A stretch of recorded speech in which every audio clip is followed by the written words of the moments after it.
Welcome everyone. Benvenuti.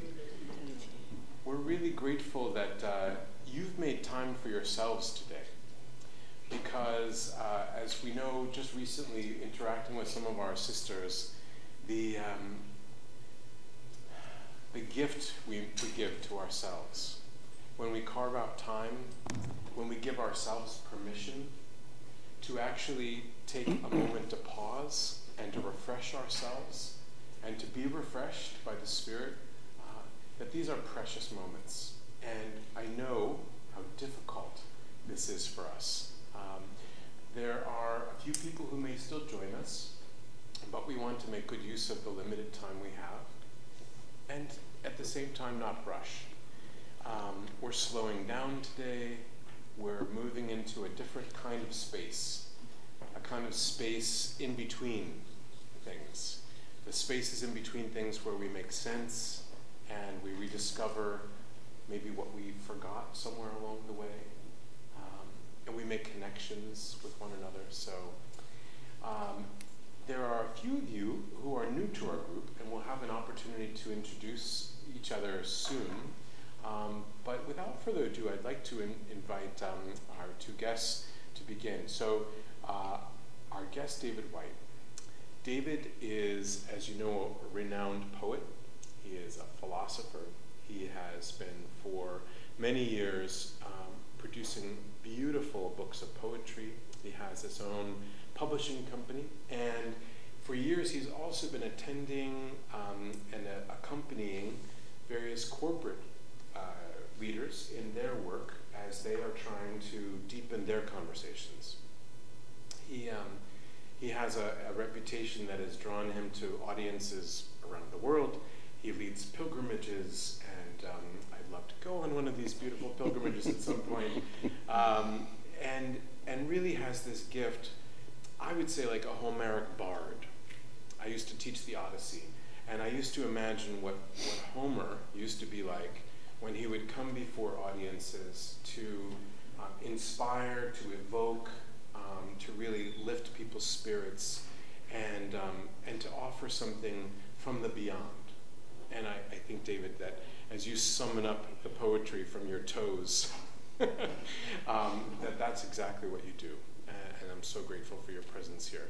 And Gayle, we've been friends now for almost 20 years.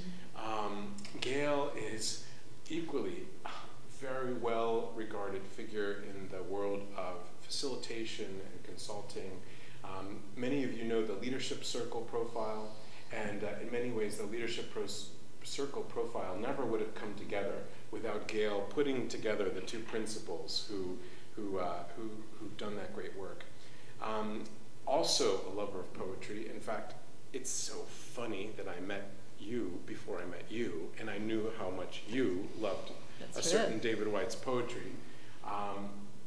But she is also, in her own way, a weaver of threads of meaning and connection, and in the way that you do that with such grace, it's remarkable to me, and a real gift. I also feel a tremendous personal affection for the two of them, because over the last few years we've had the chance to get to know each other, and for me to be with the two of them for their marriage, and this was a very special occasion at your house, the house of belonging. So we're grateful to have their presence with us. We look forward to the day together. I have no idea what's going to happen, in fact, so I'm along for the ride. And there you go. Thanks.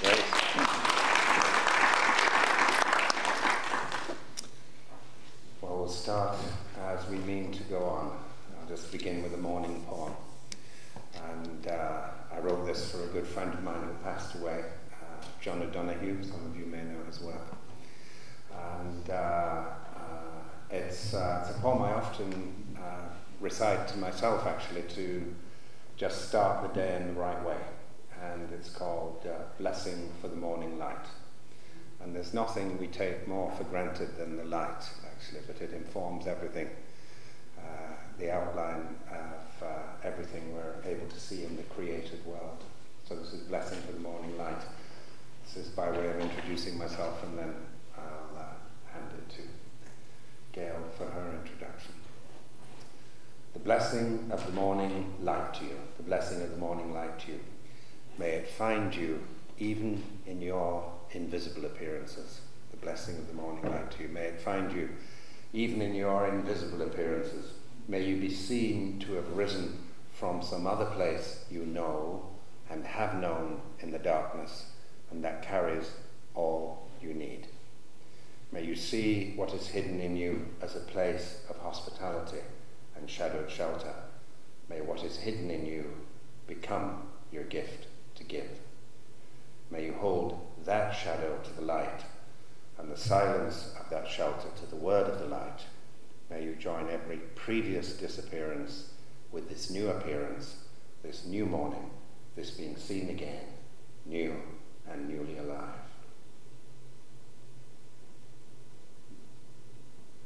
Blessing of the morning light to you. May it find you even in your invisible appearances.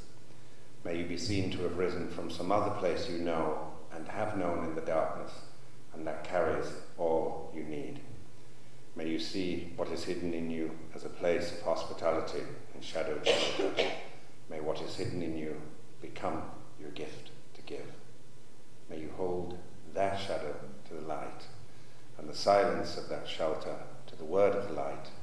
May you join every previous disappearance with this new appearance, this new morning, this being seen again, new and newly alive.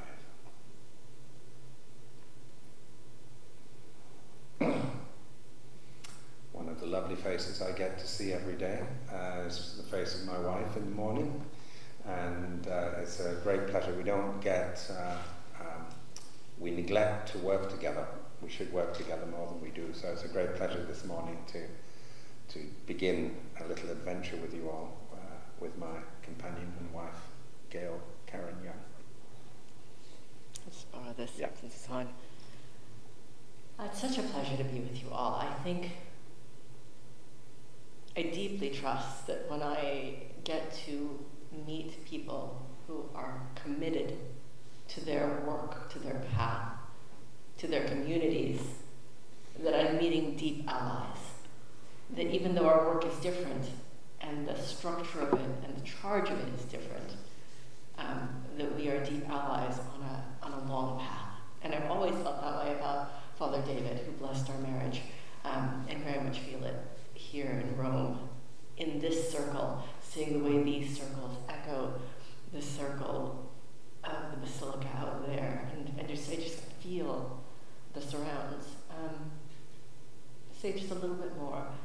I have an admiration of what it takes as a leader to try to create conditions by which our communities can thrive, which is, I think, what one of my definitions of leadership. I came into this world as a psychologist first, doing research on depression and social support, and then I ended up being a consultant to large organizations because I realized the impact that bad leadership, egoistic leadership, the toll that it took on the systems around them. And I got really curious about what it took for leaders to set better conditions. I joke, I was on my way to becoming a monk when I became an executive instead. So I actually took my vows in the Zen Buddhist tradition. But I feel the lineage of my family system here. I'm Jesuit educated, my parents are Jesuit educated.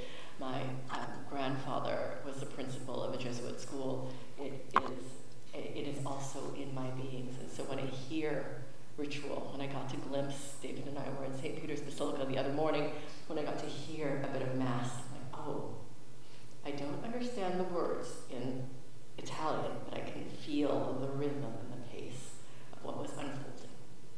And I think that we are always, so when I became an executive, I became Wikipedia's chief people officer. And so I have some experience about the complexity of being part of an organization that is also part of a movement, where it's much more about influence than control, to be part of an ecosystem of entities that are committed to a particular path around freedom and free knowledge. And so I started to really care about what freedom means in the world, the freedom to choose, to worship, to play, to love, etc. Because I was keenly aware of the places in the world where those choices aren't available. So the charge, and this is, Wikipedia is in some ways a famously kind of atheistic organization, because knowledge, there's a felt sense of knowledge should be neutral. But the interior orientation that I kept to it was that of building community, that of building a community of people with like-minded purpose who are deeply different, like you, from all different countries, from all different places, with different orientations, but who had a deep, fundamental shared value. And always having to weave together what I call the mythic and the mundane, which is a little bit of what we'll be doing today. Weaving together an alignment of what values, what stories hold us, and that we can create shared meaning from. And then making sure that there was deep alignment at the level of policy. It doesn't do to talk about believing in the well-being of mothers without having a good maternal health policy, for example. So always weaving those structures together. So we'll be playing a little bit with that weaving today. So I think that's enough for you to have a little bit of a sense of who we both are. And then I'm going to pass it back to David to create more ground for us. So we're going to go on a little pilgrimage today, a little adventure, and through different thresholds for deepening conversations. And these are thresholds that I've just come across by accident over 30 years of working with what I call the conversational nature of reality. And the fact that whatever we want to happen in the world never happens as we would like it to happen. But also, whatever the world wants of us never happens either. And what actually happens is this meeting between what I think is me and what I think is other than me. And it's this frontier, this conversational frontier, where it's the only place actually where things are real, where I'm open to revelation. And of course that other than me starts perhaps with another person or with a bird song in the tree and goes all the way over the horizon to what we might call God. So, but there's equally a deep horizon inside each of us at the same time. So I'll be talking about the meeting of those horizons.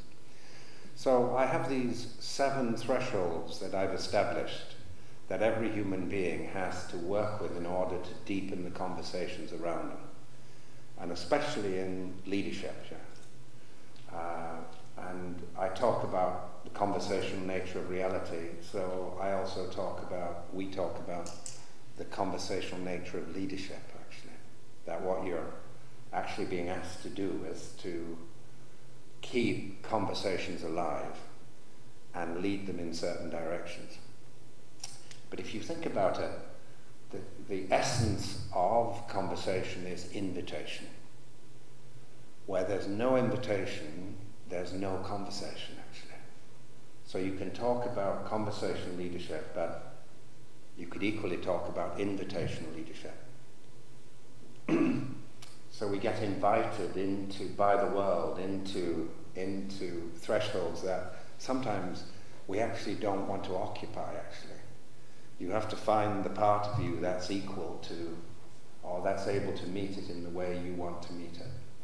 I know many of you did not come into a religious life in order to be a leader.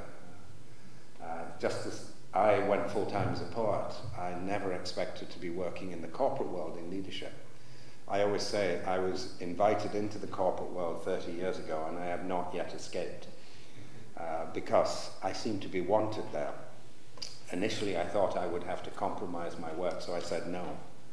And there was a wonderful fellow who asked me 3 times sincerely to come, and eventually I came into leadership, started working with poetry there, and I found I didn't have to compromise my work at all.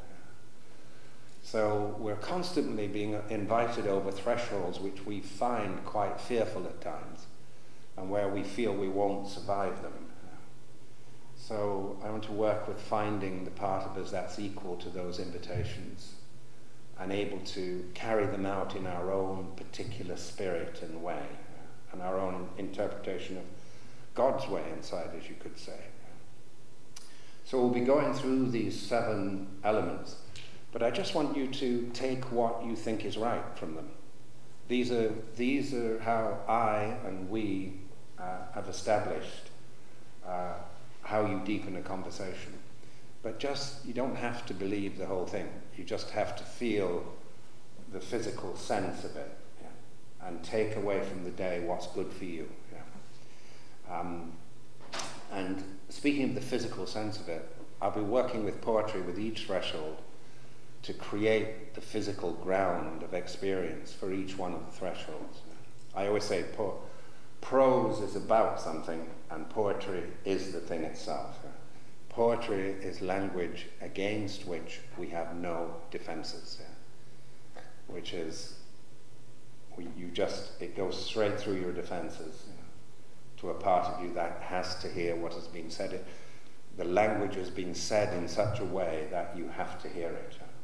All of us have had this experience when you have to, for instance, communicate bad news to someone around a death or around illness, and you have to speak to someone so that they hear it. And almost always you will say it 3 times in 3 different ways. You will have silence between the lines as you say it, and you will almost always touch their shoulder or something in a physical way. And you will find, actually, if you're speaking in English, you'll fall into iambic pentameter, which is the basic poetic diction in English. In other languages, you fall into other rhythms. But you're actually speaking in what we call poetry. So poetry is not an abstract, formal art. It's how human beings speak when they're at their intimate edge with another person or with God's creation. So I'll just start with the first element, actually, through this first poem, this morning poem. The blessing of the morning light to you. May it find you even in your invisible appearances. We all know the everyday phenomena of walking into a room where the person that other people are seeing is not actually the person who's come into the room. Yeah? The person who's struggling, who knows, with physical pain in their body, with emotional pain from something they're going through, with preoccupations that have nothing to do with what the meeting is about. Yeah? And so quite often people just see the surface, although they intuit that the surface is actually not the person. Almost everyone knows that feeling of, oh, we'll let them alone because they're not in a good place. We were in a restaurant the evening before last, and or was it yesterday? No, yesterday. And one of the waiters was just in a terrible mood, you know. The other waiters were great. This waiter was banging things down on the table, and you could just see his face. Well, I'd seen him a couple of days before, and he'd been completely different. And I was just thinking, what is that man going through? Who knows, you know? Bad news in his family, bad news for his own health. The blessing of the morning light to you, may it find you even in your invisible appearances. One of the time-honored dynamics of being fully human and being fully here is opening up a channel between how you feel at your deepest level and how you articulate yourself at the surface, without being indulgent about what those emotions are, without overwhelming other people, but just so that people actually meet the real person who's there. My good friend John O'Donoghue, who this poem is dedicated to, he passed away at the height of his powers, 52 years old. It was a big shock to me. He was a priest for 17 years, actually, and I always expected that he would say the last words over me. I'm a poet-philosopher, he was a philosopher-poet. But if you ever greeted him in the morning and said, "How are you?" in his Irish way, he'd always say, "I'm not too depressed."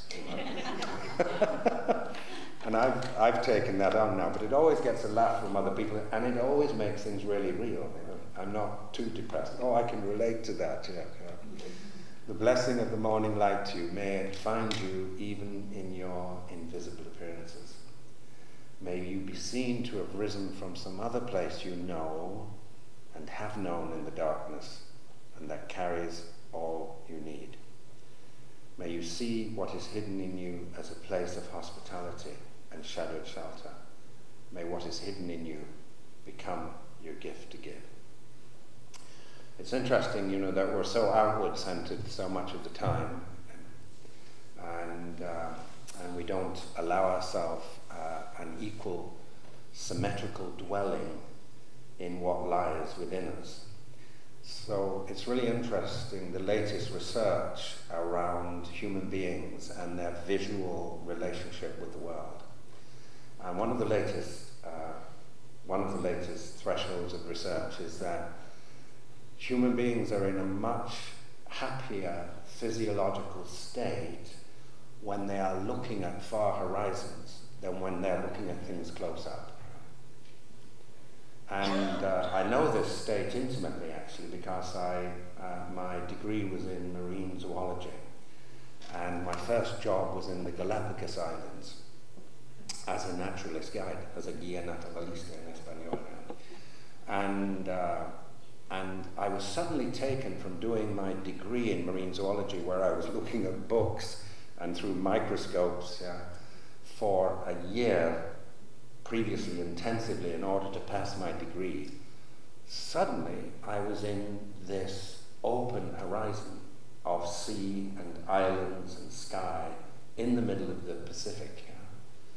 And my eyes, which had been so strained before, and I was actually beginning to lose my close eyesight, suddenly healed. But not only did my eyes heal, but my whole physiology healed, being in relationship with far things. And it's one of the reasons why we're so nourished by a long view. We're all going to go up on the roof here at lunchtime or at the break.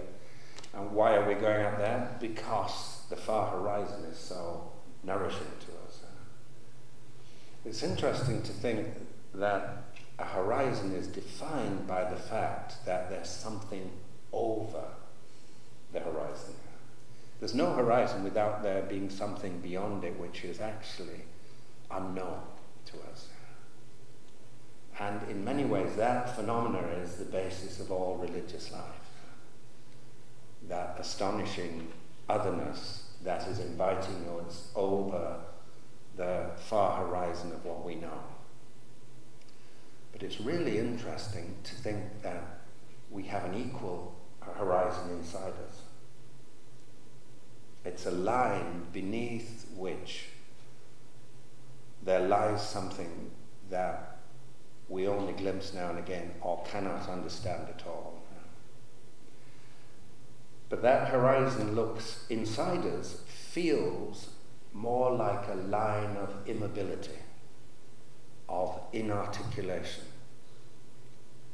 or a place beneath which we cannot fully feel what lies at the center of us.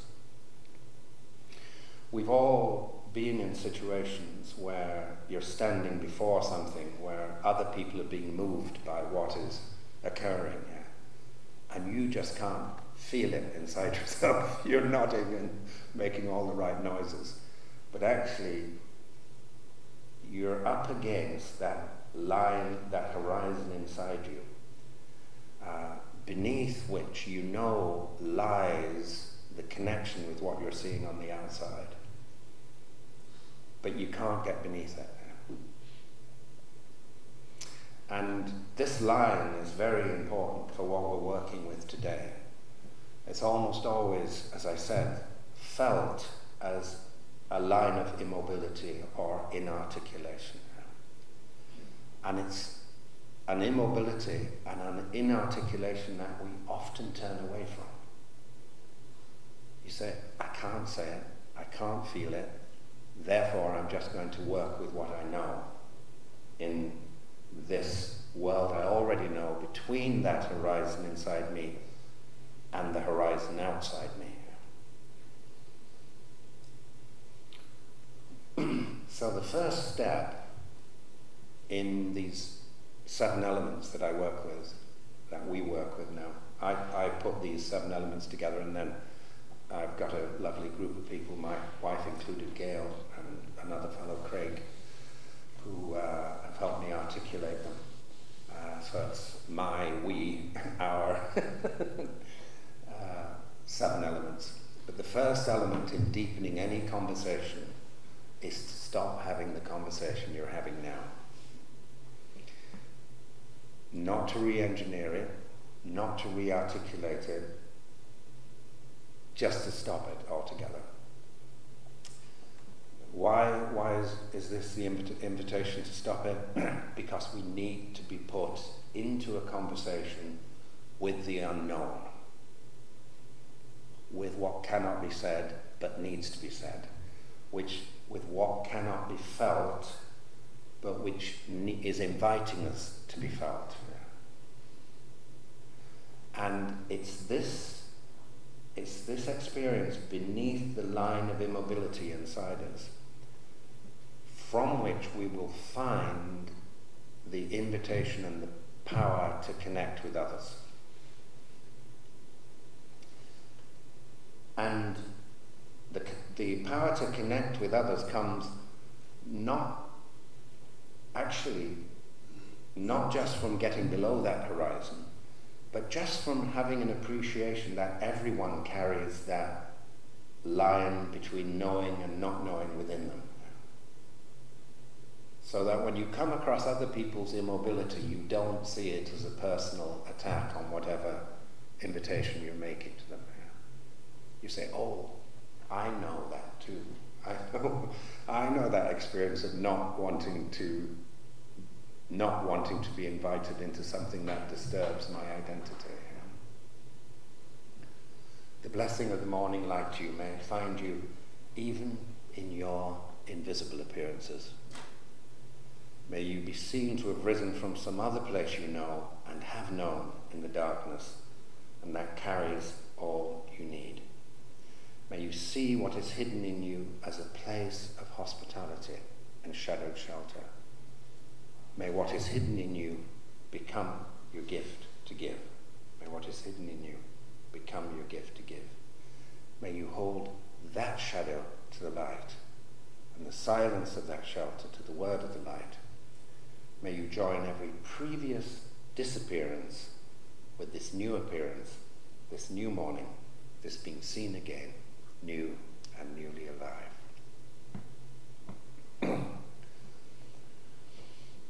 I often think that poetry is the art of overhearing yourself say things that you didn't want to know. Thank you very much.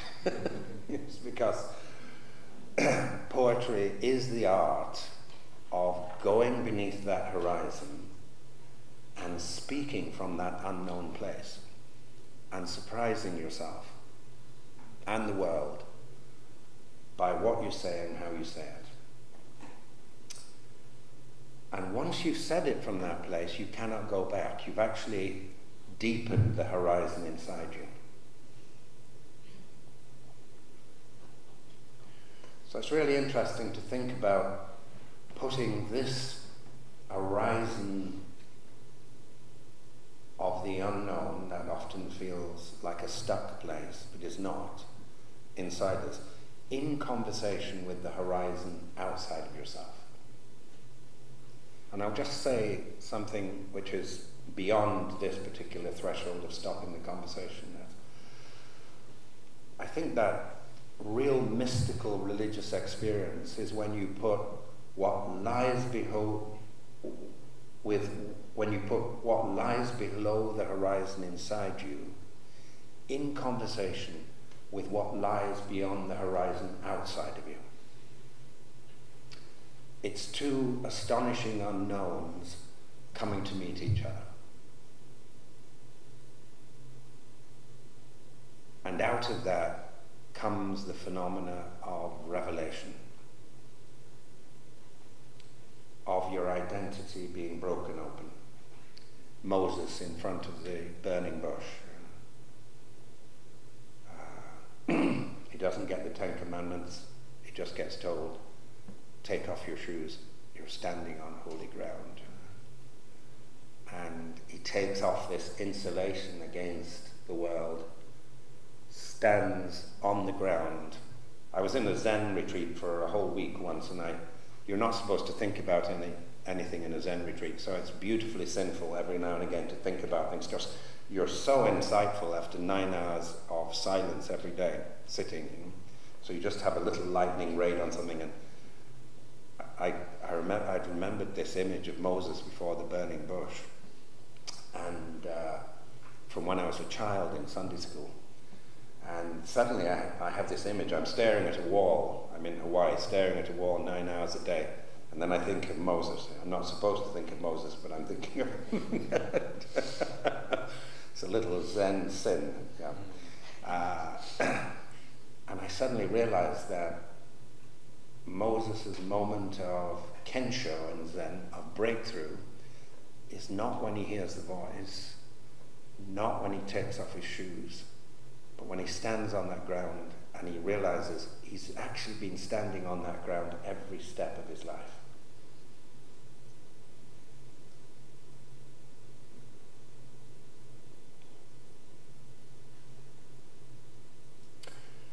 Either through the raw meeting itself or through the resistance to the meeting.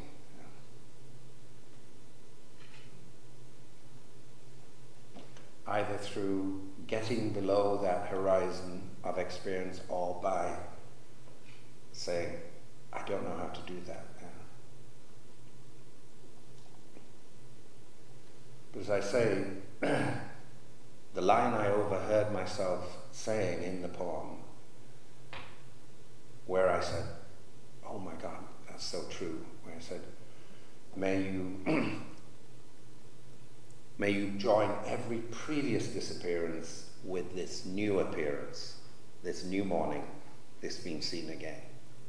And I thought, how many disappearances have I been through in this life?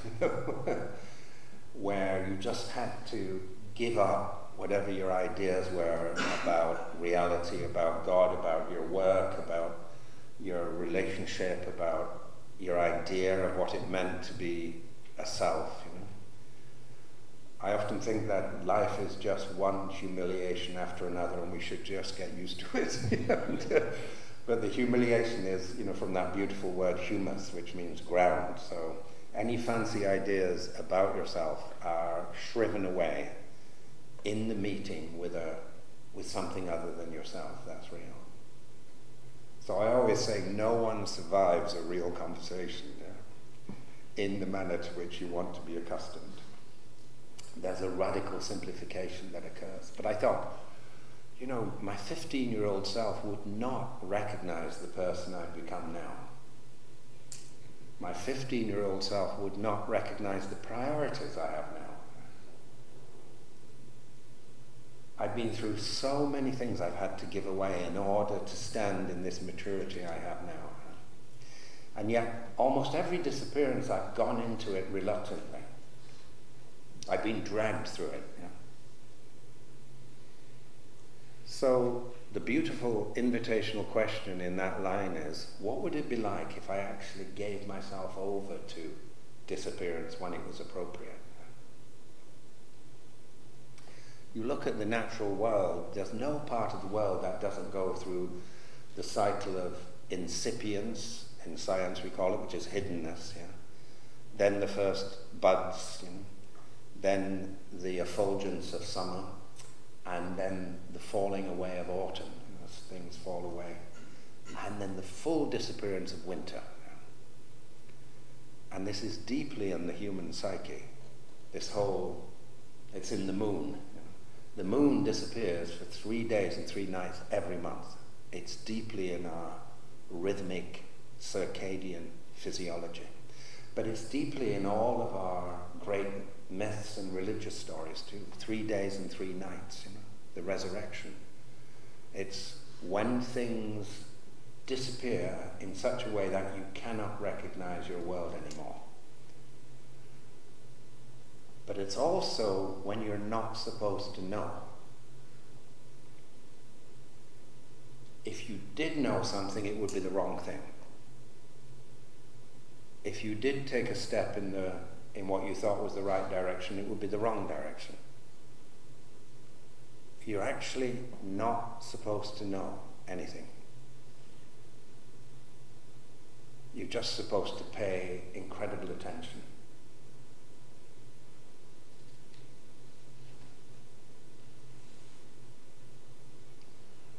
So the first step of stopping the conversation is to identify, what is it I need to stop telling myself? What is it I need to stop visiting in my mind that never has any answer to it? But also, in my circle of responsibility, in my leadership, what conversation do we collectively need to stop having? Without identifying what the new conversation needs to be.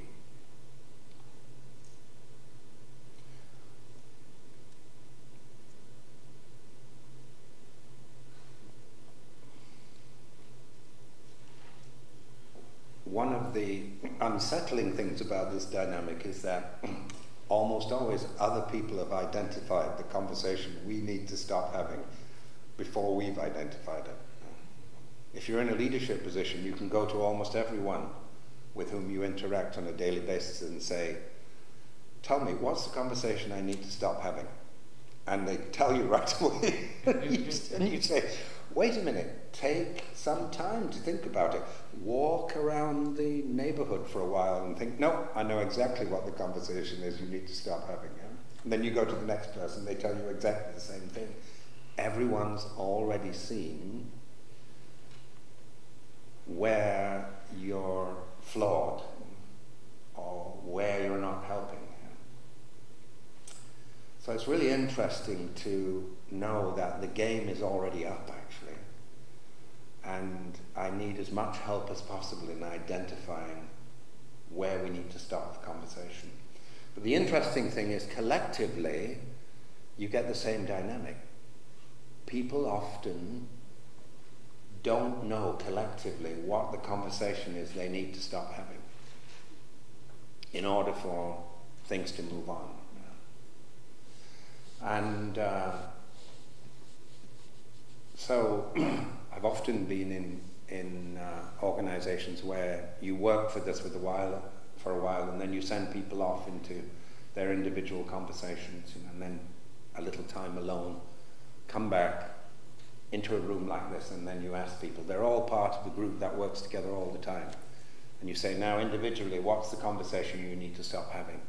And the amazing thing is, the majority of the people will identify the same thing, even though they've never spoken about it before. So, almost always by definition, the conversation you need to stop having is something you don't want to look at. Thank you very much.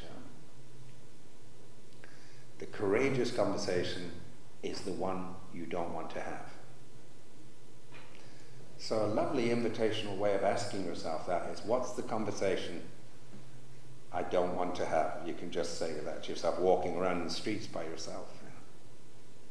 And if you're clear enough and empty enough, your physical body will startle a little at the image that you get.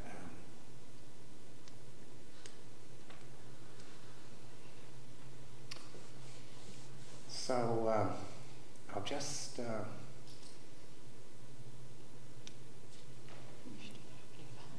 sorry? Want to do the opening of eyes? No, I'll do it for coming to ground, actually.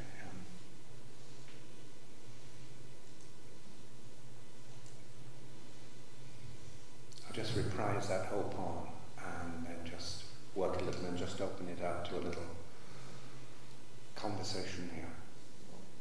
The blessing of the morning light to you. May it find you even in your invisible appearances.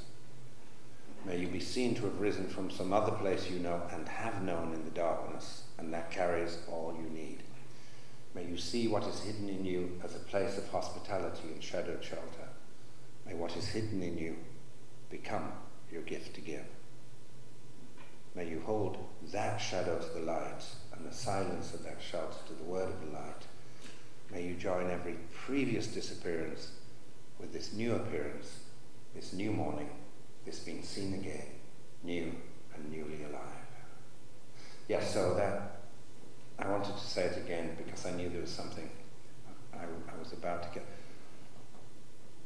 That last line always asks me, what is already on its way out in my life right now? What way of being, what understanding that I actually need to say goodbye to as early as possible in the cycle. So first step, stopping the conversation you're having now, not improving it, not just stopping it now, so that you can have a relationship with the unknown. But then the natural invitation in that second is to say, what is my relationship with the unknown? If my relationship with the unknown was a friendship, what state would my friendship be in? Do I spend any time with the unknown at all? So all of our great contemplative traditions emphasize silence, whether it's in the Buddhist, in the Islamic Sufi tradition, in the Christian tradition. Why silence? Because we have this part of the mind which is constantly naming things in too small and narrow a way. It's been part of our evolutionary survival, but it's not the part of you that can grant you any sense of happiness or real connection with others. So we have this constant proclivity for me to give you a name, and quite often, sometimes I will even give you an affectionate name, which is a nickname, if I get to know you. Yeah? And to begin with, the nickname is affectionate, but after a while, it just holds you in a particular place, yeah? And doesn't allow you to get beyond that. Yeah? But I can also narrow you by saying, oh, you're good at this, but you're not. You're bad at this. Yeah? So I won't actually have that conversation. I'm constantly narrowing the world. So we need to get back to this morning experience of seeing the world as if for the first time. Seeing your wife as if for the first time, even though you're with that person. Seeing your colleagues, your fellow religious, as if for the first time. Allowing amplitude, space, surprise.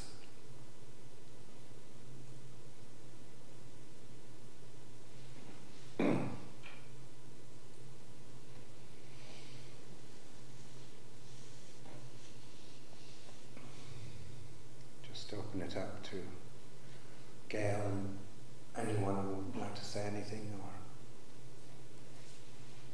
any thoughts around the theme of stopping the conversation,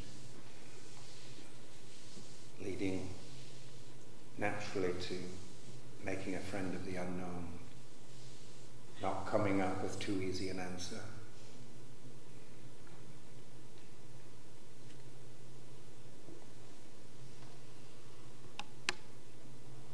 I think, why don't we pass this microphone around? All right, yeah. And I think this is also a lovely opportunity to say your name as well. I don't think everybody knows everybody. Yeah, we're going to do a proper introduction after the break, but yeah. But to anchor in your name. And this question about where do you find this question about what's unknown in the context of your own work right now? Where is that horizon for you? What does that look like? Yeah. There's, in the Eastern traditions of Zen and Taoism, they have this wonderful image of mountains and rivers. It's a theme. Yeah. And the mountain always represents immobility, both in the sense of the necessary foundation you need sometimes to endure life or to be there for other people. Sometimes you just have to be like a rock or a mountain in order to get through things. Yeah. But the source of movement is the river that runs through the mountains. And the source of the river is always hidden. If you want to find the source of the river, you have to go deep into the mountains. You have to go deep into the immobility. Yeah.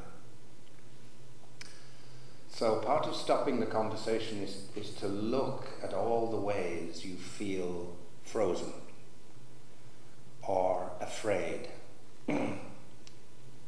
or that you can't do that. That's not you. Yeah. This is a little piece I wrote just about the power of poetry. But again, I was christened as a Catholic, actually. My mother's Irish, but I grew up in the north of England, and the Catholic Church was too far away to go to as a child. Not everyone had a motor car when I was little, and so I went to the local Protestant Sunday school, and they were great teachers, and the biblical stories that they told stayed with me. They also gave us this book, and on the left-hand side was the biblical story written out, and on the right side was this empty square into which you put this big stamp which had a picture of the biblical scene. So Moses before the burning bush, for instance, you get a stamp, and it was as big as your face. You had to lick it. Took every last ounce of saliva in your mouth, and then you placed it in the book. And that sense of spiritual satisfaction is rarely being repeated in my life.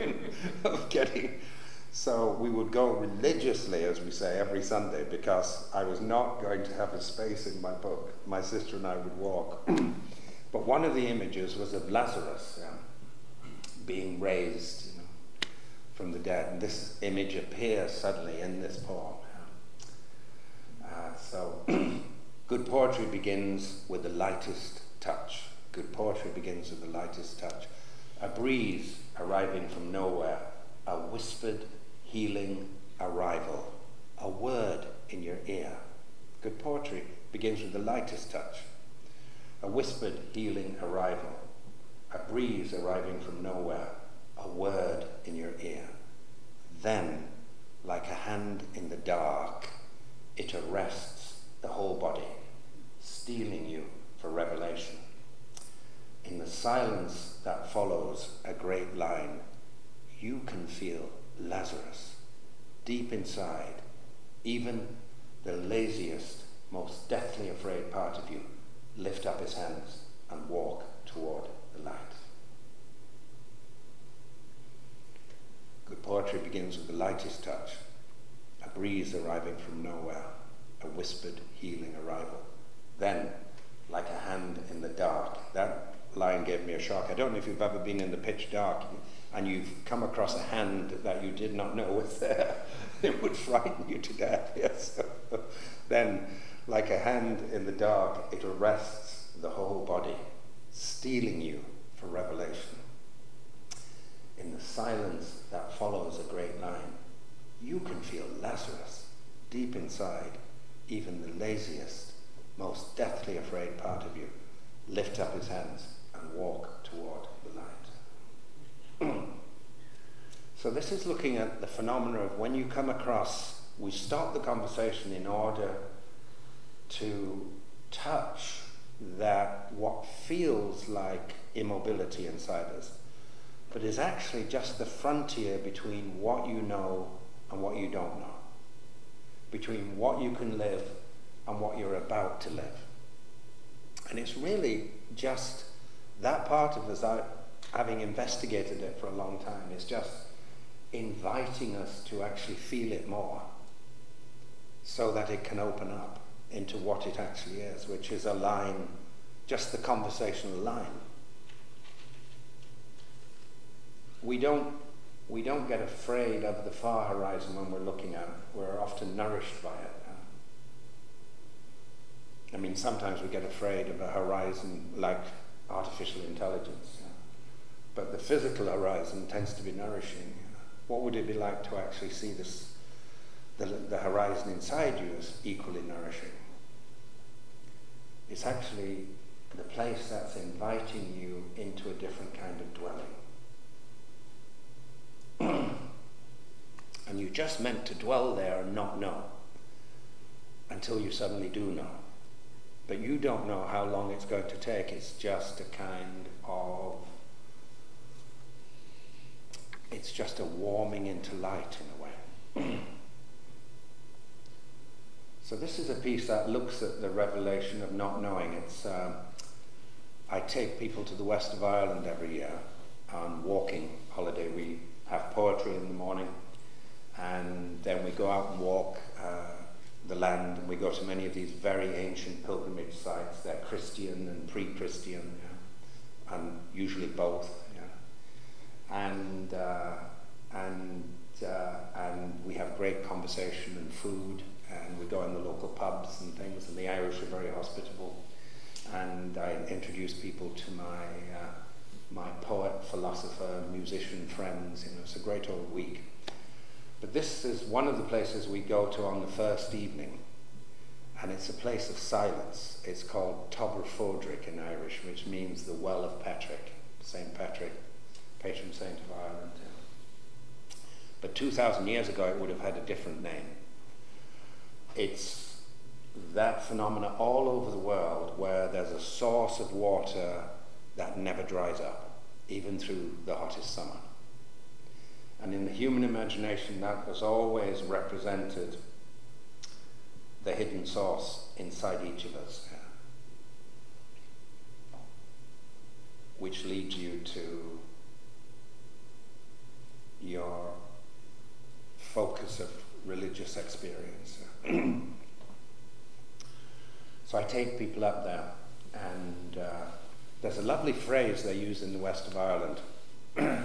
When someone doesn't want to have a conversation, they say they've turned sideways into the light and disappeared. So I'll say to my friend Patrick, did you have a talk? He had a boundary dispute, and there's nothing worse than a boundary dispute between two farmers, as you know.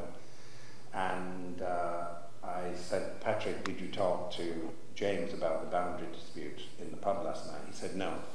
And I said, why? He said, well, I tried to, and he just turned sideways into the light and disappeared. So to turn sideways into light is not to have the conversation. So the first line of this invitation is about just disappearing from the conversation you're having now. Sometimes we just don't know how to deepen the conversation. So you just need to stop having this one and get yourself away to a place where you can go deeper. And we're doing this not to abnegate our responsibilities. We're not doing it to run away from the conversation. We're going to do it to drink from a deeper source.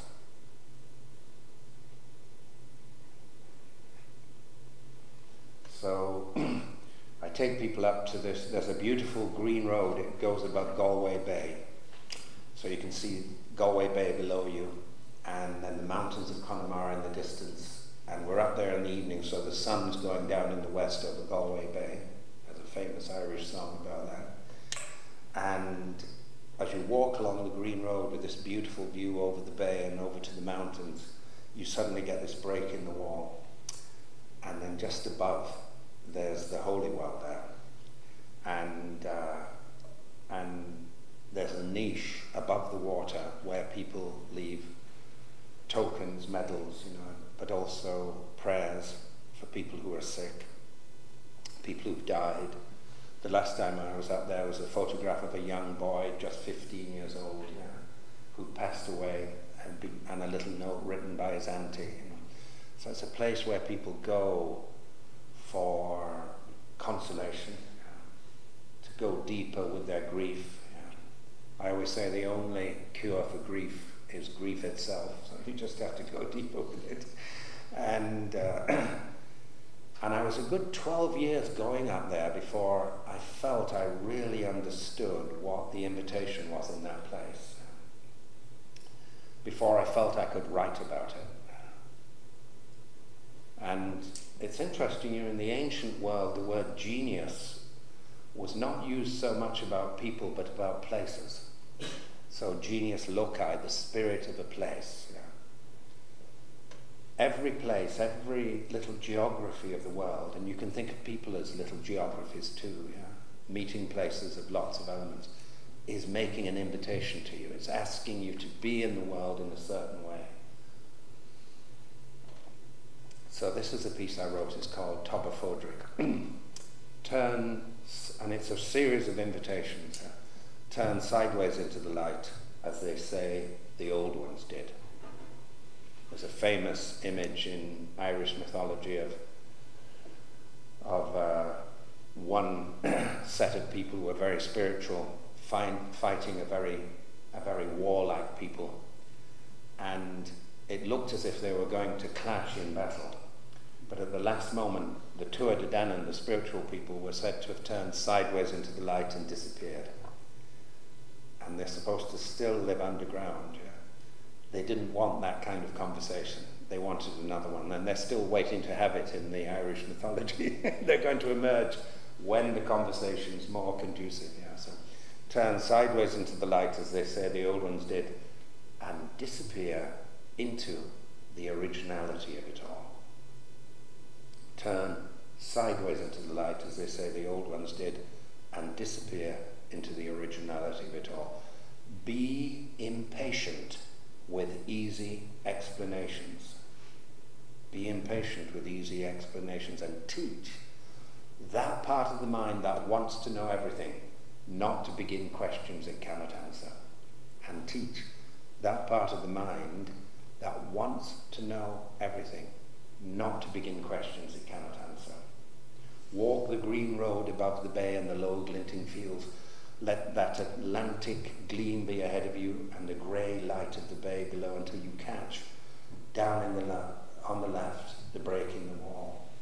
For just above in the shadows, you will find it hidden, a curved arm of rock holding the water close to the mountain, a just lit surface, smoothing a scattering of coins, and in the niche above, notes to the dead and supplications for those who still live. But for now, you are alone with the transfiguration. But for now, you are alone with the transfiguration, and ask no healing for yourself, but look down as if looking through time, as if looking through a rent veil, from the other side of the question you've refused to ask. As if looking through a rent veil, from the other side of the question you've refused to ask. And you remember now that clear stream of generosity from which you drank, how as a child your arms could rise and your palms turn out to take the blessing of the world. But for now, you are alone with the transfiguration, and ask no healing for yourself, but look down as if looking through time, as if looking through a rent veil from the other side of the question you've refused to ask. And you remember now that clear stream of generosity from which you drank, how as a child your arms could rise and your palms turn out to take the blessing of the world.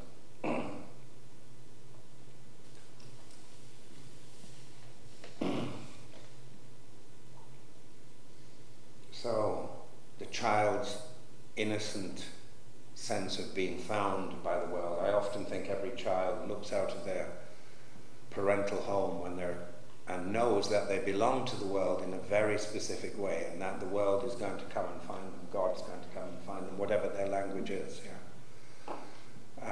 But each epoch of our life, we have a kind of childlike innocence. It must have been that kind of innocence that brought each of you into your religious life. You must have heard a calling that was supra-personal, supra-vocation. It was above any explanation. It was in that deep form of originality that said, you need to come this way. This way lies some form of blessing which you're going to deepen and find and actually take out into the world and give to others at the same time. So we stop the conversation in order to drink from a deeper well. So my question, our question is, where is that well in your deeper life, in your everyday life? Do you have that? Do you have a discipline of silence or prayer, prayerful silence? There are some forms of prayer which are actually very busy and keep us just as engaged, in the surface as anything else we do. There are other forms of prayer which take us deeper to another layer of originality.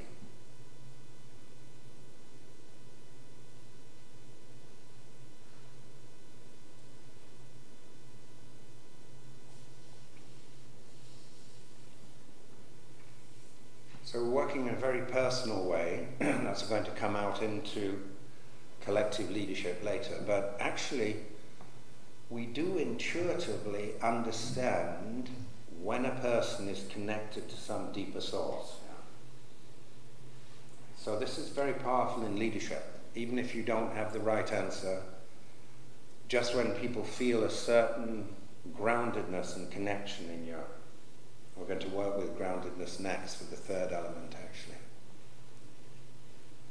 So this sense of having this inner conversation with what lies below the horizon, if you keep it physically alive, it does have an unconscious effect on other people because they sense it. They sense that there's another source going on other than the general confused conversation which is occurring at the surface. There's a chance for being surprised and for revelation and for nourishment.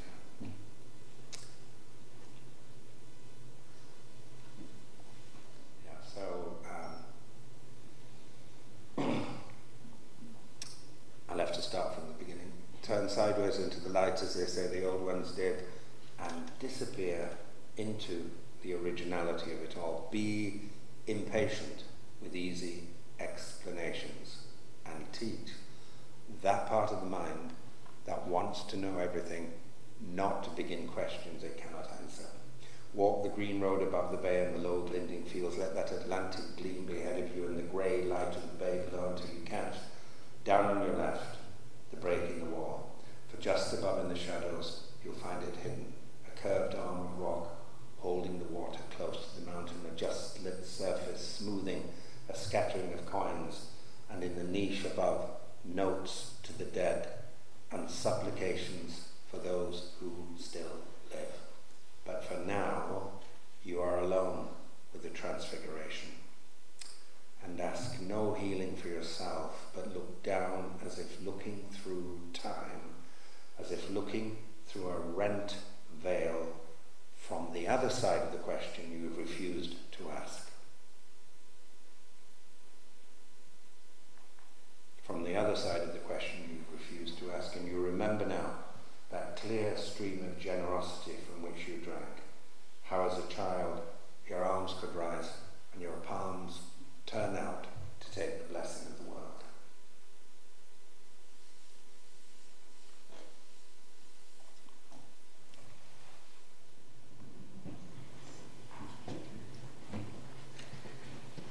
The only comment that I'll make is that we are also creating a horizon together. Your presence, your attention is part of creating this experience. I'm going to go ahead and let you get into the poetry, and then I'll say something after that. David, I wonder now that the room is warmed up, I wonder if we could turn it off. I will fall asleep. Yeah.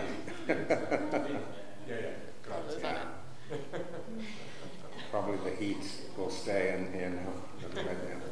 Just a rehearsal for summer, the Roman summer coming up. Good, so we stop the conversation, not just for the sake of stopping the conversation, but to go to another foundation, to drink from a deeper well, to go to the silence from which our vocation first came, And then in that unknown, in that silence, we always bump into something new. A number of you mentioned it actually, which was this relationship with the unknown, something being said that you only half hear,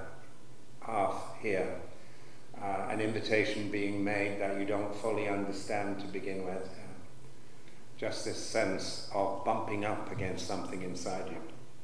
And that's that real physical sense of meeting what sometimes feels a little uncomfortable inside you. And the invitation is actually to feel it more, to try and feel the uncomfortableness in all its dimensionality, not to turn away from it until it opens and flowers into something else.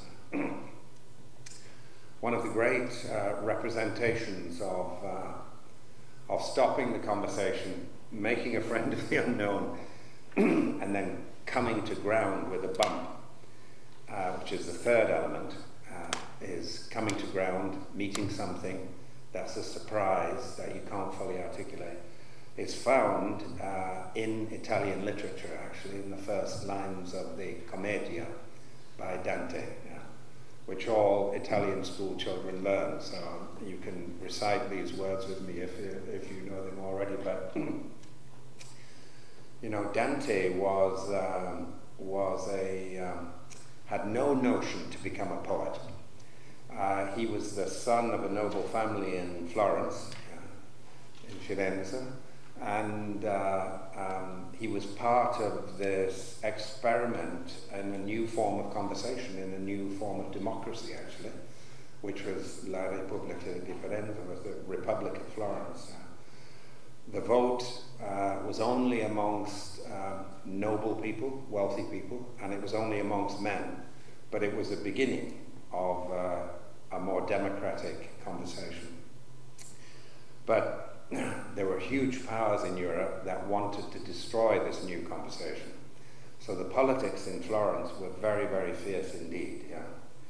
And Dante and his family were in power at the time when they were sent off on an excuse to Rome. Actually, they were sent here to have an interview with the Pope.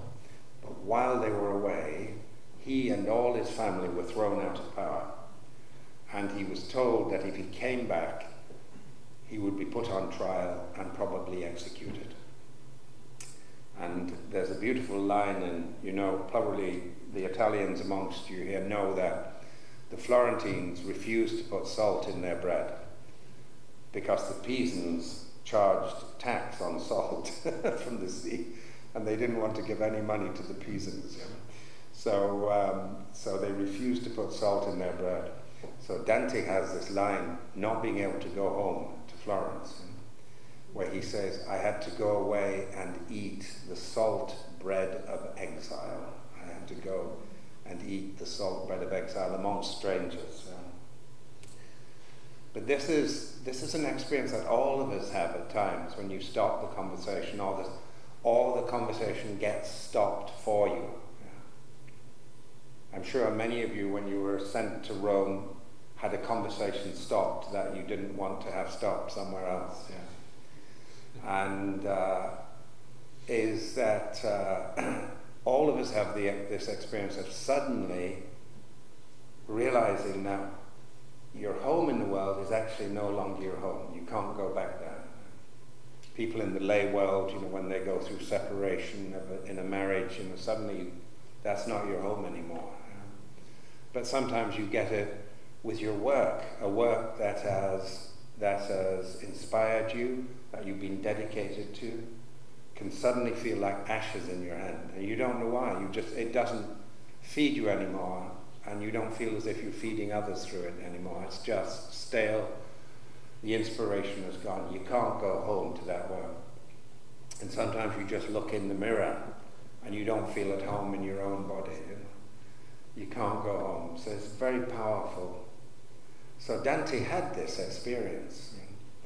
And I always think there are three possibilities facing a human being when they have everything taken away from them.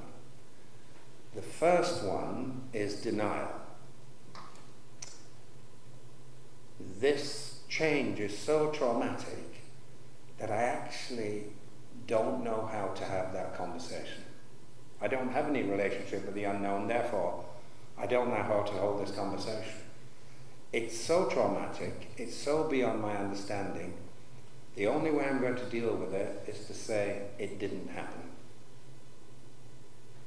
This trauma did not happen. I'm going to pretend that I did not have this wound delivered to me, or that I'm still living in my old home.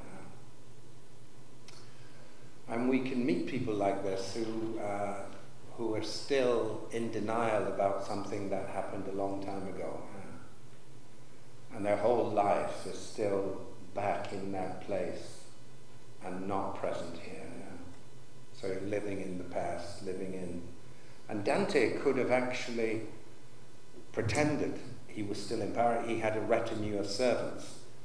He could have had them address him with his old honorifics and kept him in the bubble to which he was accustomed.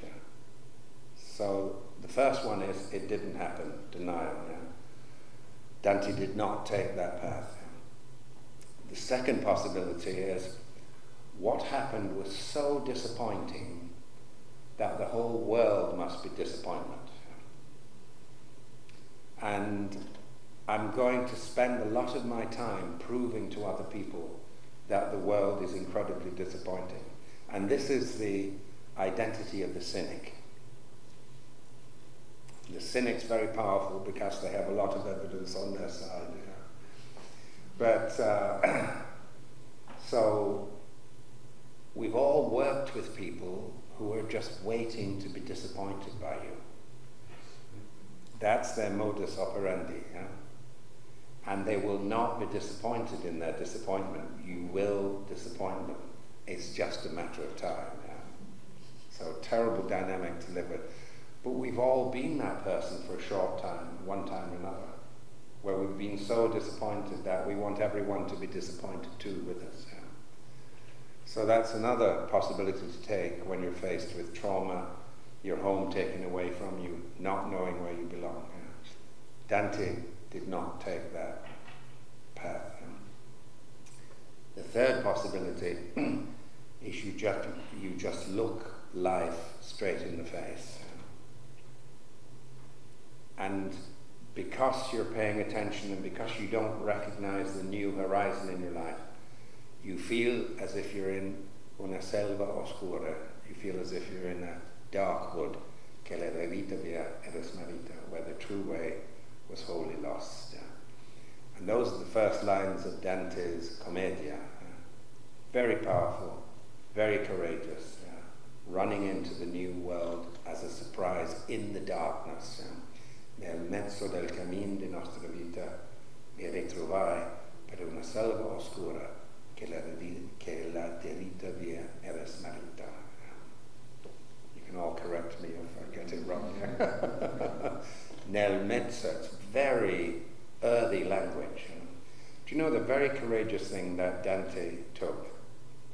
The very courageous path was, at a time, this was the 1260s, when you only wrote in Latin as an educated person, so that every other educated person in Europe could read what you had written.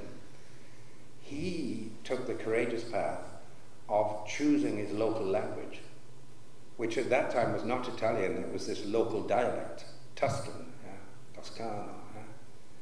He literally chose his mother tongue, the language he'd learned from his mother, and the language he would have heard when he was in the womb, of his local ground.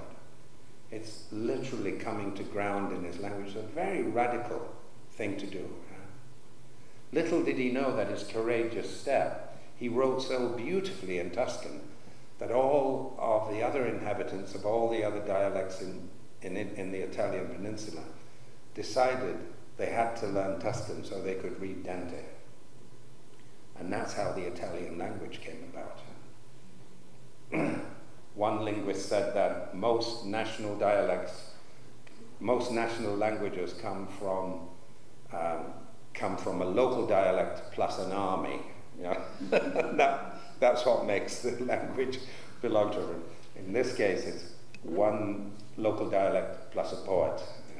one poet equals an army. But it's so grounded nel mezzo, in the middle of everything. You don't know how you got to this place. You don't know who's to blame. You don't know why.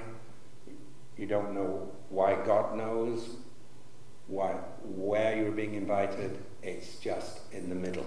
Yeah. Will you come into your physical body at this threshold fully? Nel mezzo del cammin. There's that beautiful word. Cammin, word. I mean, the way, the pilgrim road. It's the same in Spanish, camino. And it's the invitation to the pilgrimage of life. Nel mezzo del cammin de nostra vita, the road of our life. There are beautiful lines in Spanish, I'm sure you know them. Everyone knows these lines in Italian, nel mezzo. In Spain, everyone knows Antonio Machado's words. Caminante no hay camino, se hace camino al andar se hace al camino. Pathmaker, there is no path. You make the path by walking. By walking, you make the path. Caminante no hay camino, se hace camino al andar. Al andar se hace al camino.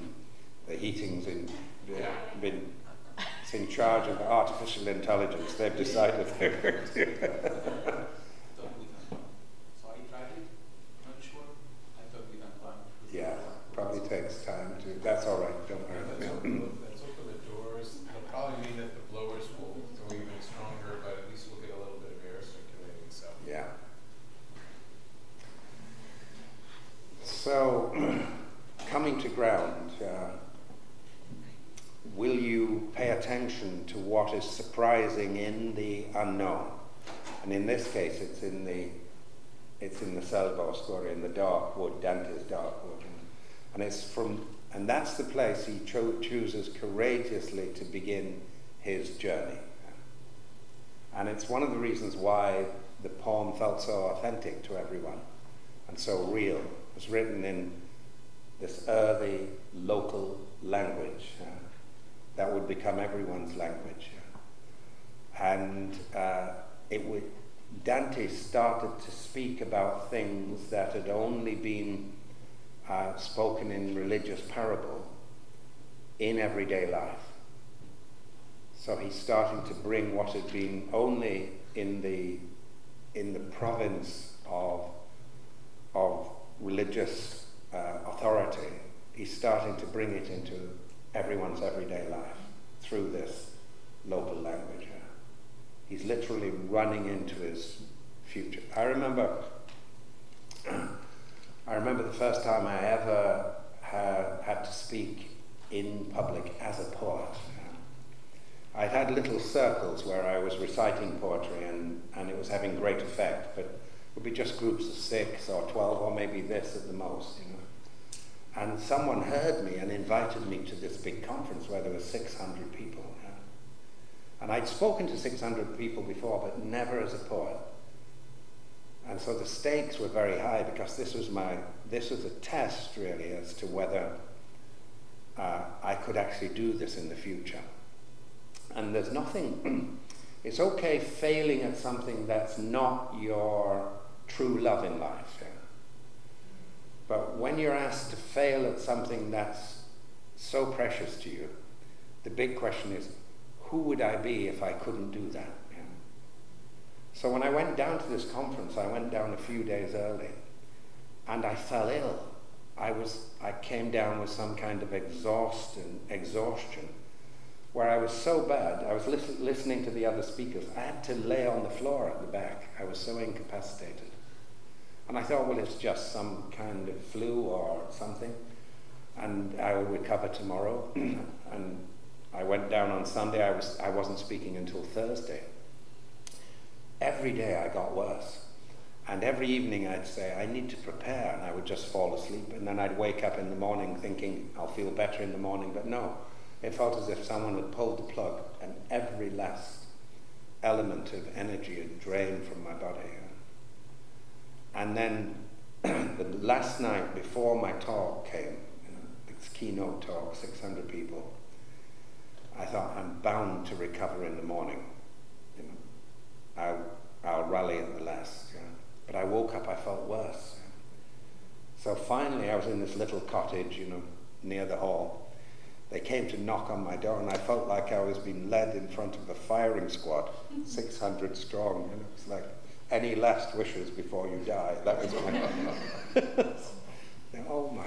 You know, I wanted to be at my best, and I walked on stage in this stage, you know, and I just started in, and suddenly I had a foothold. You know, and the moment I made contact with what I loved, my symptoms started to fall away. And 10 minutes in, every symptom had fallen away. My memory was absolutely clear. And in the middle of that talk, it was just like the angels blew their trumpets and said, this is what you're supposed to do for the rest of your life. You know? But it was just as if I had to stop the conversation completely, go through this radical simplification and vulnerability, you know? And then literally, nel mezzo, in the middle of everything, come to ground in the dark wood and step from there. You know?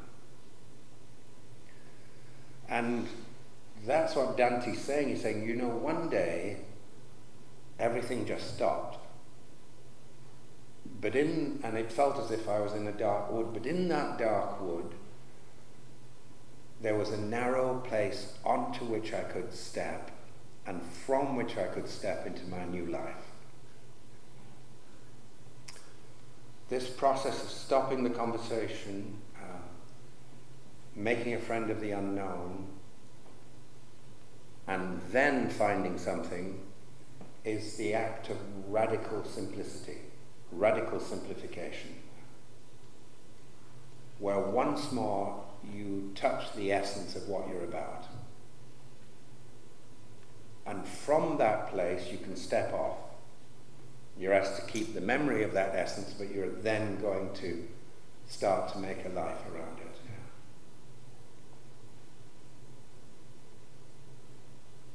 There's something in Dante's first lines. I mean, he travels so far in just 3 lines. Nel mezzo del cammin di nostra vita mi ritrovaj. That's a beautiful word. It means I awoke, I came back to the way, I came back to myself, all at once. Mi ritrovai. It's really, I awoke. Yeah. In una selva oscura, where the true way was wholly lost. And there's almost a sense of relief in that last line. Thank goodness that conversation is over. Now I can meet something real.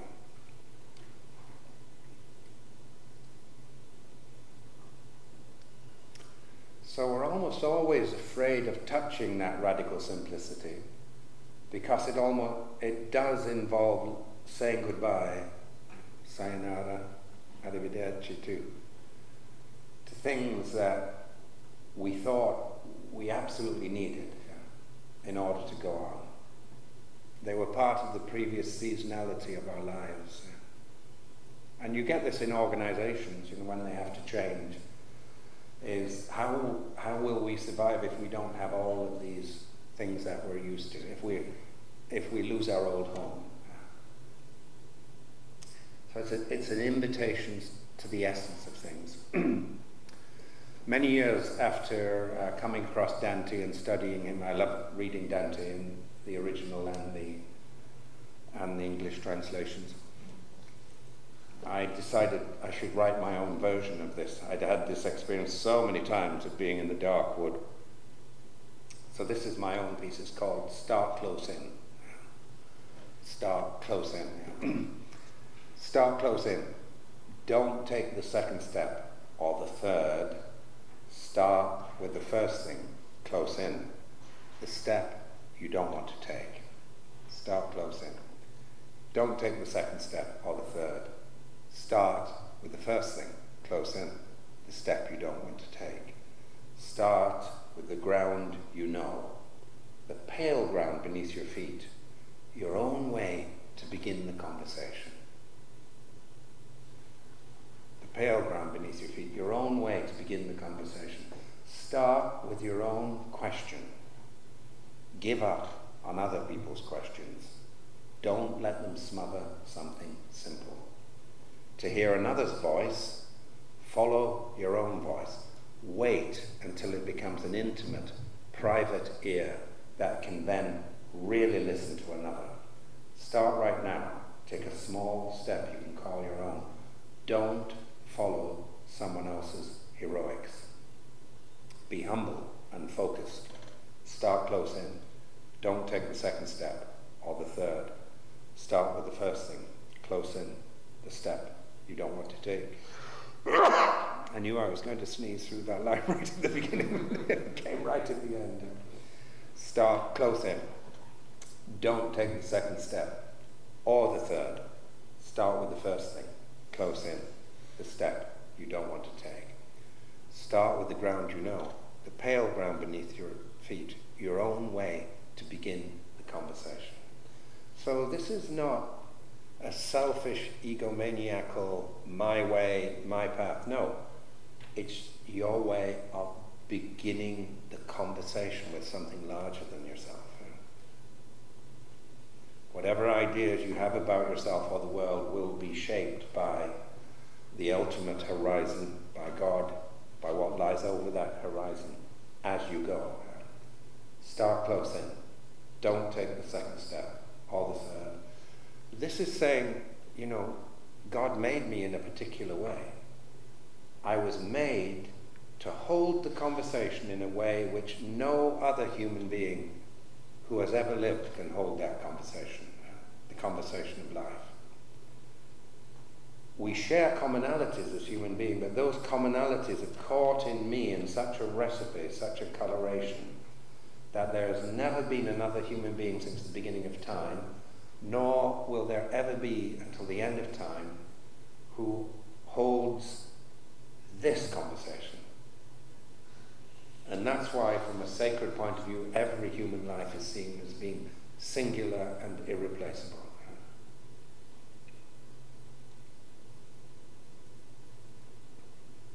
Start close in. Don't take the second step or the third. When you start to work in silence and pay attention in silence, you realize, you know, in the Tibetan tradition, they say first thought, best thought, which seems easy to follow, but actually we're normally coming in about the 21st or 22nd thought, actually. We've layers of interpretation. We don't realize how far away we are from the absolute essence of what we're seeing, and until you start to really pay attention in silence. So this is saying, don't elide over the first step. Don't go to the second or the third. Go to the first thing. Exactly where you feel it, exactly how you feel it, and exactly what you feel you want to say from that point. Start close in. Don't take the second step or the third. Start with the first thing, close in. The step you don't want to take. So that's having compassion for ourselves. Yeah. The courageous conversation, by definition, is the one you don't want to have. So you need to have some self-understanding and allow yourself to be afraid of it for a while. But then you turn your face back again. The step you don't want to take. Start with the ground you know. The pale ground beneath your feet. Your own way to begin the conversation. When I wrote that line, the pale ground, I said, well, that's a very Dantean image. That's the dark wood. Why is it pale? Well, it's just beginning to come into the... You're only just beginning to see it. That's all you can see is the first pale light. That's why it felt accurate to me. The pale ground beneath your feet, your own way to begin the conversation. Start with your own question. Give up on other people's questions. You know, when John O'Donoghue died, he was 52, more or less, we were the same age actually, just a few months apart. I inherited a lot of his talks actually, because people would call me up and say, well, you know, we're all grieving John, but we've got 1,000 people here waiting to talk to him. Would you come in his stead, you know, and talk? So I inherited a lot of his titles, and one of them was around how do you create a more beautiful mind. It was in Toronto, I remember. What disciplines would you have for creating a more beautiful mind? And so I took the flight to Toronto to give the talk, and I remember watching the clouds passing, and I was thinking the whole way, I need to get into this theme now. How do you create a more beautiful mind? And I remember thinking, and you can think about creating a more beautiful mind just like you think about the way you practice a musical instrument or you practice singing. The more you do it, the better you become at singing or playing the instrument, you know, especially if you keep the listener in mind. And I said, so how would you do the equivalent to how would you make your mind more beautiful? And by the time I was landing in Toronto, I said to myself, you do it by asking increasingly beautiful questions. And the definition of a beautiful question is that it shapes your identity as much by asking it as by having it answered. Just by asking the question. You ask it in a very beautiful way, such that it makes you. So, what does it mean to be generous as a human being? That's a beautiful question. But you could ask that question in a very ungenerous way towards yourself. You could ask it in a very judgmental, or you can ask it in a very self-compassionate way. That then allows you to be compassionate to other people. So, identifying the way you ask the essential questions of life, and having faith in the way you hold the conversation. You were given this body, you were given this inheritance, you were given the language of your mother and father, and now you're given this language that you're operating in every day.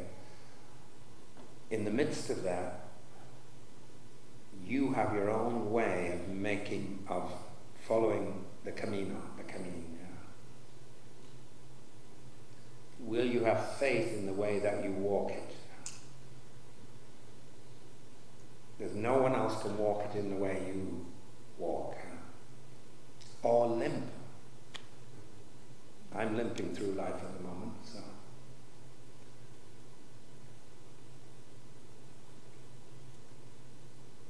Start with your own question. Give up on other people's questions. Don't let them smother something simple.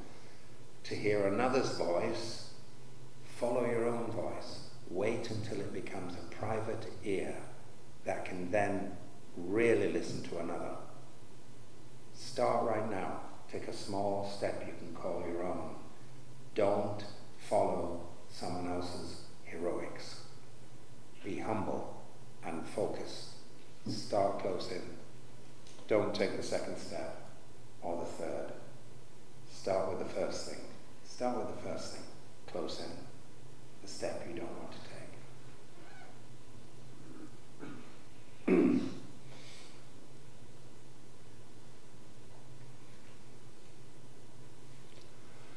When Dante takes that step into the dark wood, he then comes across all of his own difficulties and flaws, and he meets them in the form of the lion, the leopard, and the wolf, which represented in Dante's times the unattractive parts of himself.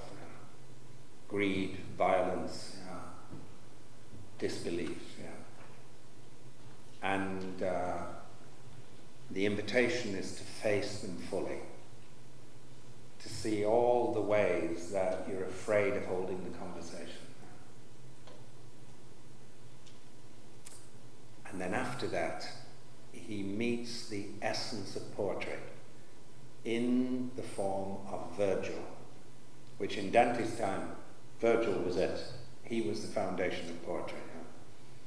Virgil's lost amongst all the other poets now, but at Dante's time, that was it. If you met Virgil, you were in conversation with the essence of poetry.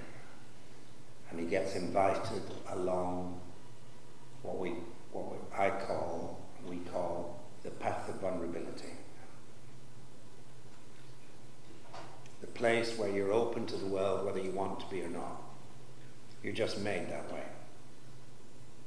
Vulnerability from wound, in Latin, vulnu. So it's where you're open to the world whether you want to be or not. And of course, in the Christian tradition, very powerful, the woundedness of the world is the opening through which the new revelation will be made. So this is a piece, and then I'll just open it up to some conversation, to Gayle's perspectives too.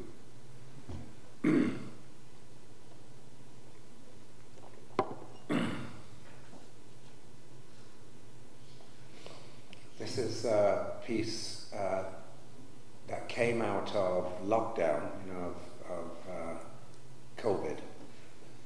And if you remember, it was a time online where everyone was learning how to do new things, and people were becoming great Parisian bakers, people were writing the next great Canadian novel, and my wife became a great Parisian baker, actually, which was not good for my tummy, but wonderful for my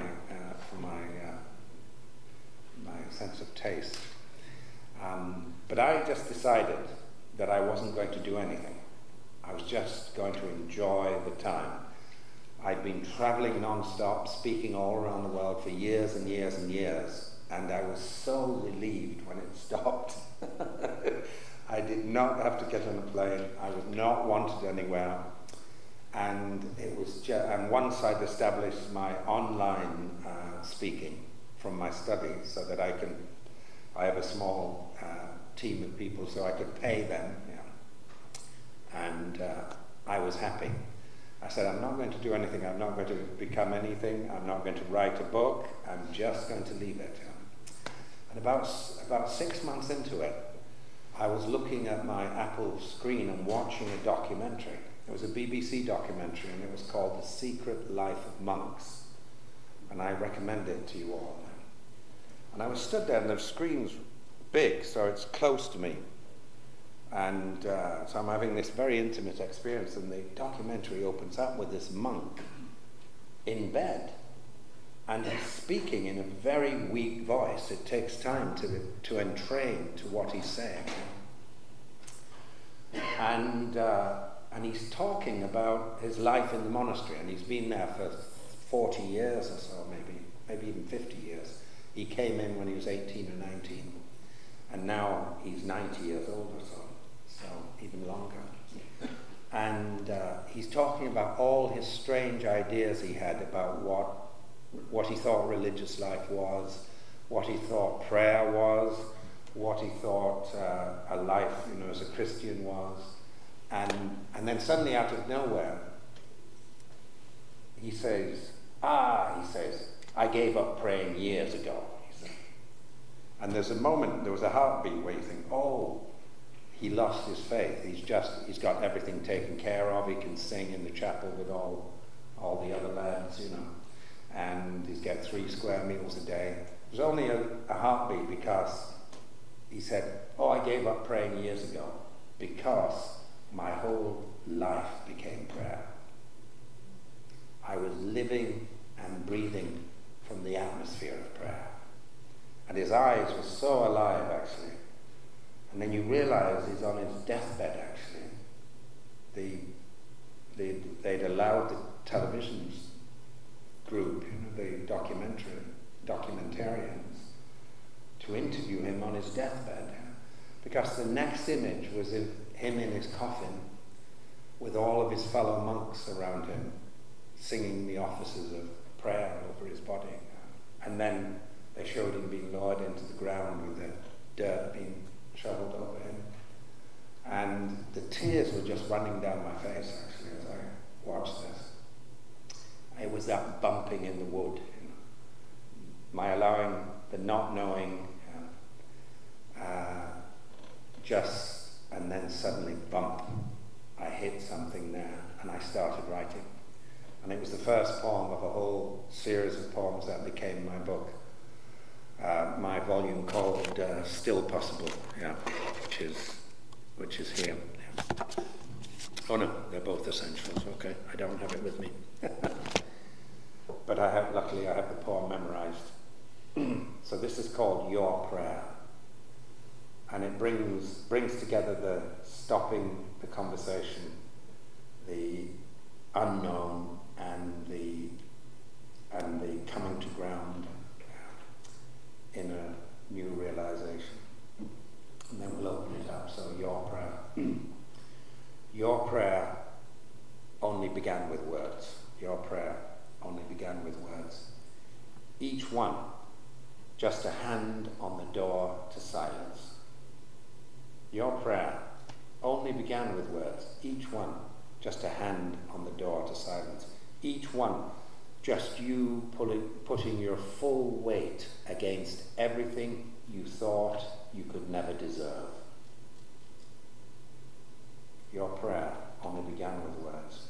Each one just a hand on the door to silence. Each one just you putting your full weight against everything you thought you could never deserve.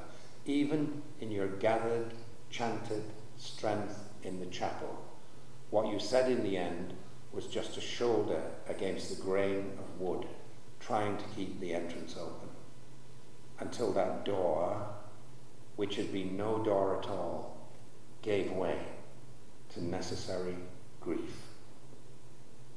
Until that door, which had been no door at all, gave way to necessary grief, which is really just the full understanding of everything you had been missing all along, which is really just you having feeling that raw vulnerability to make a proper invitation, which is really just you feeling the full depth of your love at last. The heart-broken heart coming to heartfelt rest. The heartbroken heart coming to heartfelt rest. The opening inside you filled to the gleaming brim and casting its generous beam. The part of you you thought was foolish, the wisest voice of all.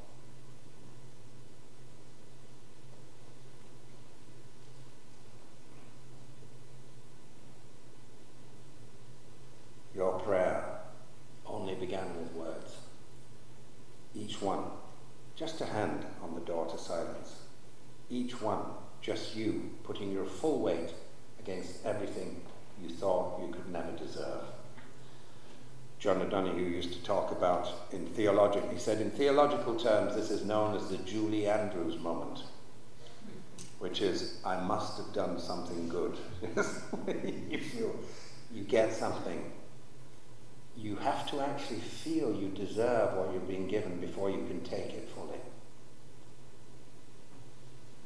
You have to actually feel as if you're worthy of the gift. Each one just you putting your full weight against everything you thought you could never deserve. Even in your gathered, chanted strength in the chapel, what you said in the end was just a shoulder against the grain of wood, trying to keep the entrance open, until that door, which had been no door at all, gave way to necessary grief, which is really just the full understanding of everything you had been missing all along, which is really just that raw vulnerability you needed to make a proper invitation, which is really just you feeling the full depth of your love at last.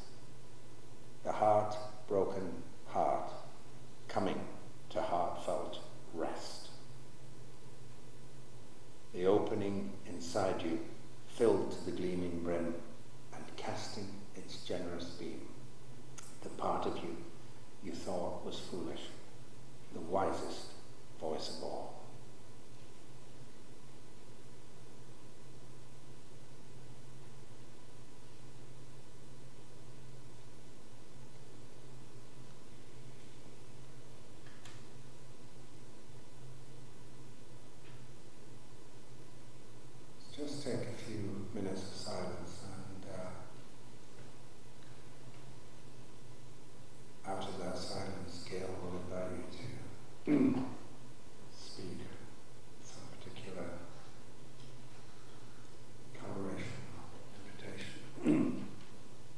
just take a few minutes in silence.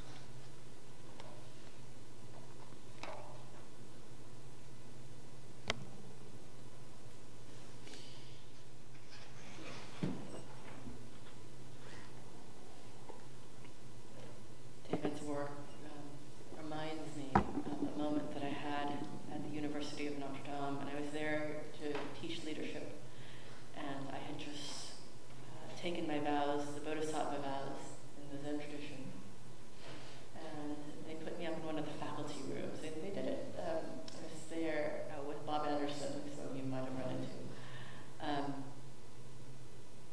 And the faculty room, as many rooms are, was very simple.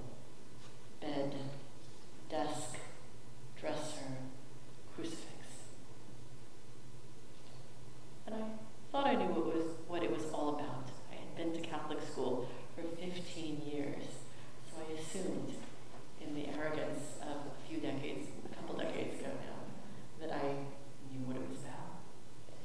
But it was late, and I was staring up at the crucifix.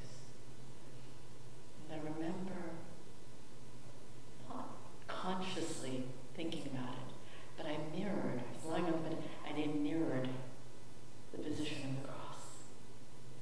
And I burst into tears.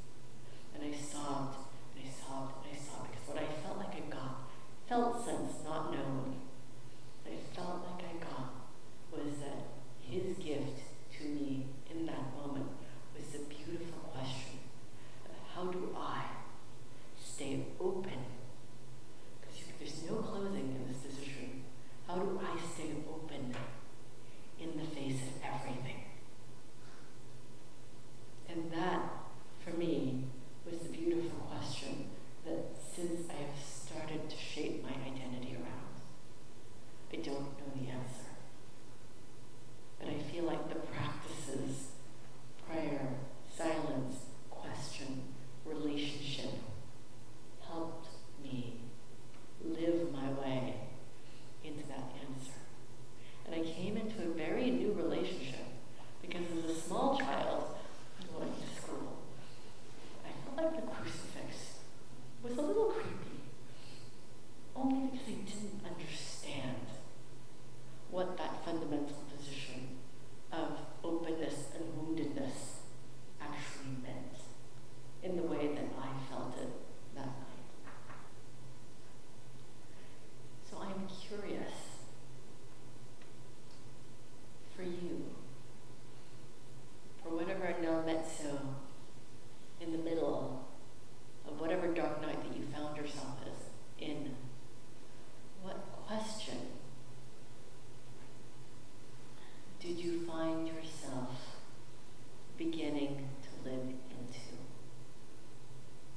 What question about how you are, or what the world asks of you, are you living your way into?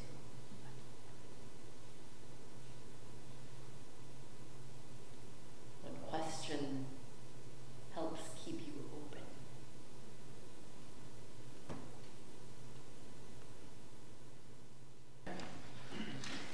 Welcome back from lunch. It's so lovely to be fed in the body as well as the being, the spirit. I think we should just dive straight in. We've got about, this time goes by so quickly. We actually only have an hour and a half. Oh, right. Yeah, so I think we better dive Barely time for an Irishman to take his first breath.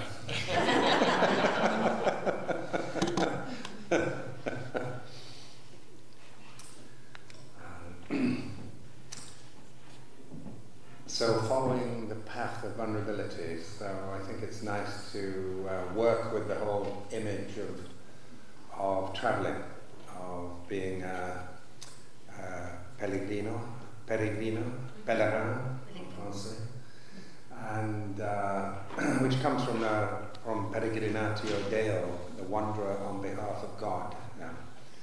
The understanding that even though you may be following a pilgrim path to Rome, to Santiago de Compostela, to Varanasi, to Kyoto, that thousands of people have followed before you.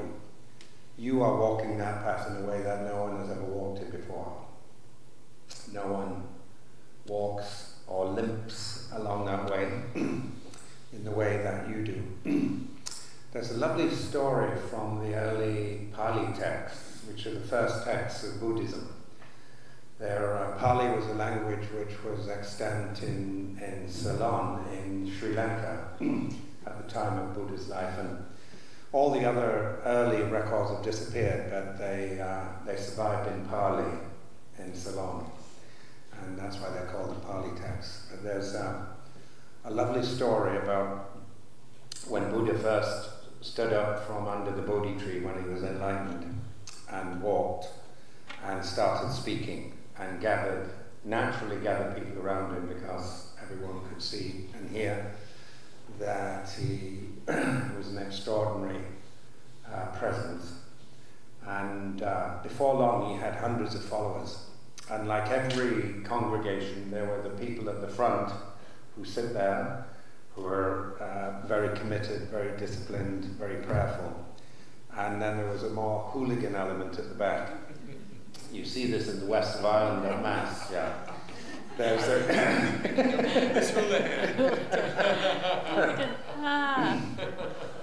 you go to Mass in the west of Ireland, and in the narthex at the back, there's all the men who are half in and half out, yeah? And they're primed, they're in pole position for the pub afterwards, you know. But as my friend John O'Donoghue said, if you want anything practical doing, those are the guys to go to. Yes.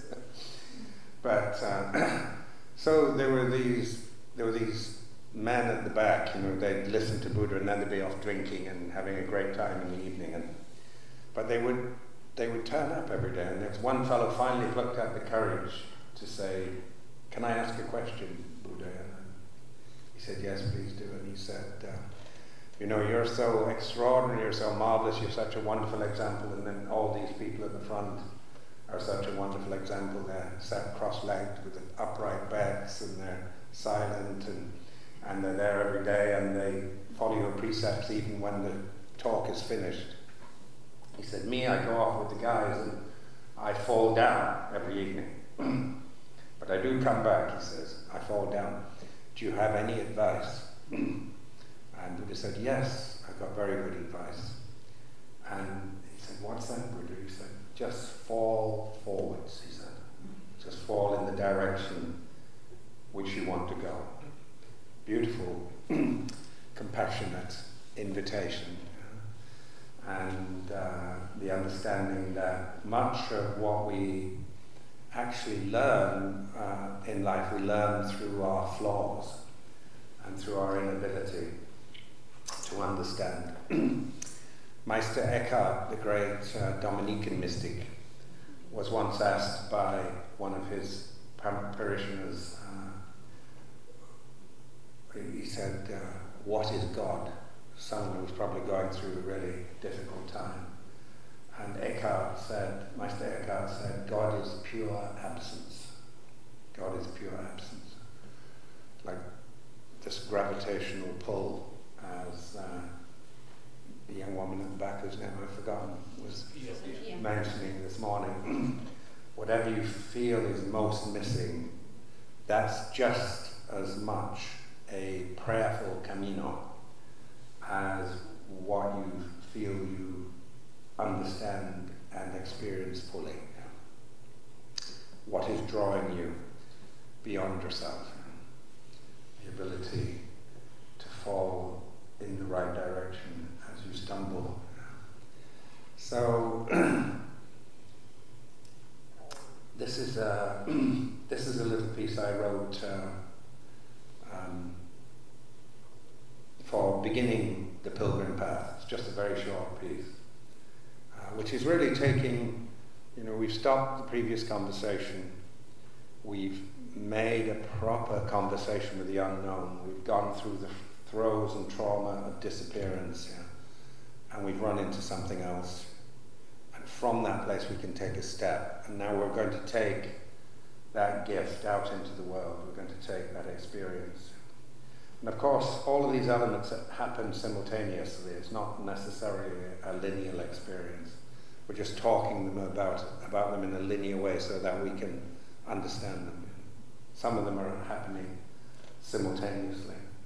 Sometimes we're actually building a conversation in one part of our life or one part of our psyche while another part of our life is falling apart.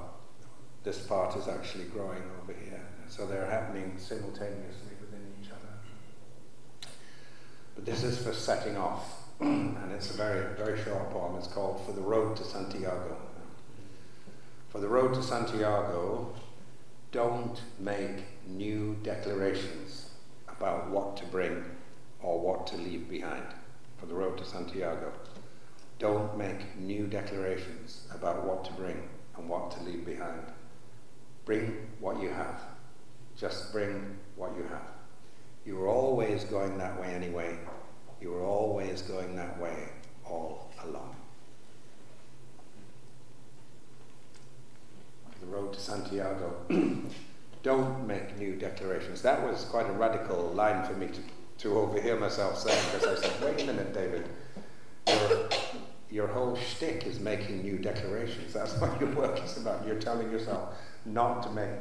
You're a poet, David, but you can understand the spirit of this invitation. For the road to Santiago, don't make new declarations about what to bring and what to leave behind. Just bring what you have. Just bring what you have. You were always going that way anyway. You were always going that way all along. The way we're naturally inclined, not only to a way, but to a way that we take the way. Our way of taking the way. That's going